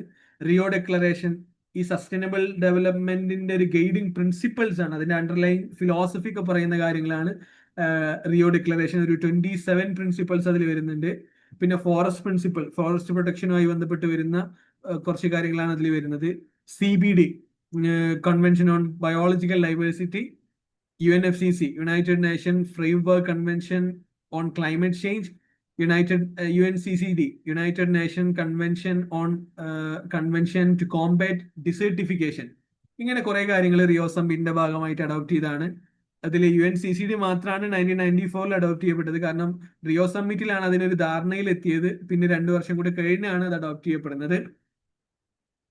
റിയോ സമ്മിറ്റ് നടന്നത് ബ്രസീലിലാണ് 1992 എന്നത് മനസ്സിലാക്കി വെക്കുക. ഓരോന്നിന്റെയും സവിശേഷതകൾ നമ്മൾ പറഞ്ഞു. യുണൈറ്റഡ് നേഷൻ UNFCC എന്തുകൊണ്ട് സവിശേഷമാകുന്നു എന്നത് വളരെ പ്രധാനമാണ്. നമ്മളെ കോപ്പ് എന്ന് പറയുന്ന കോൺഫറൻസുകളുടെ ഒരു എസ്റ്റാബ്ലിഷ്മെന്റ്, ആനുവൽ കോപ്പ് കോൺഫറൻസുകളുടെ ഒരു എസ്റ്റാബ്ലിഷ്മെന്റ് നടക്കുന്നത് UNFCC-യിലാണ്. UNFCC-യിൽ സൈൻ ചെയ്ത, ആ ട്രീറ്റിയിൽ സൈൻ ചെയ്ത രാജ്യങ്ങൾക്ക് പറയുന്ന പേരാണ് പാർട്ടീസ്. അവരുടെ ആനുവൽ മീറ്റിംഗ് എല്ലാ വർഷവും നടക്കുന്നുണ്ട്. അതിലെ ഈ കോപ്പുകളാണ് പലപ്പോഴും പല നിർണായകമായിട്ടുള്ള ഡിസിഷൻസിലേക്കും വഴിതിരിക്കുന്നത്. UNFCC-യുടെ ഭാഗമായിട്ടാണ് നമ്മളെ പറഞ്ഞ ക്യോട്ടോ പ്രോട്ടോകോൾ ആണെങ്കിലും അതുപോലെ തന്നെ പാരീസ് അഗ്രിമെന്റ് 2015 നടന്ന പാരീസ് അഗ്രിമെന്റ് ആണെങ്കിലും എല്ലാം ഇതിന്റെ ഒരു തുടർച്ചയിൽ ഈ പറഞ്ഞ കോപ്പുകളിൽ വരുന്ന കാര്യങ്ങളാണെന്നുള്ളത് നമ്മൾ മനസ്സിലാക്കുക. ആദ്യ കൺവെൻഷൻ ഓൺ ബയോളജിക്കൽ ഡൈവേഴ്സിറ്റി നമ്മൾ നേരത്തെ പറഞ്ഞു, റിയോ സമ്മിറ്റിന്റെ ഭാഗമായിട്ട് വന്നതാണ്. അതിന്റെ ഭാഗമായിട്ട് വന്ന 2 പ്രോട്ടോകോളാണ് കാർട്ടജീന പ്രോട്ടോകോൾ 2020 ബയോസേഫ്റ്റിക്ക് വേണ്ടിയിട്ടായിരുന്നു. Nagoya protocol 2010 access and benefit sharing അതിന് വേണ്ടിയിട്ടായിരുന്നു. ദെൻ നമ്മൾ പറഞ്ഞത് COP1 UNFCC-യുടെ ആദ്യത്തെ മീറ്റിംഗ് ആണ്. ബെർലിൻ മാൻഡേറ്റ് ഇതിന്റെ ഭാഗമായിട്ട് വന്നതാണ്. ബെർലിൻ മാൻഡേറ്റ് എന്ന് പറഞ്ഞാൽ കുറച്ചുകൂടെ ലീഗലി ബൈൻഡിങ് ആയിട്ടുള്ള കമ്മിറ്റ്മെന്റ്സ് വേണം.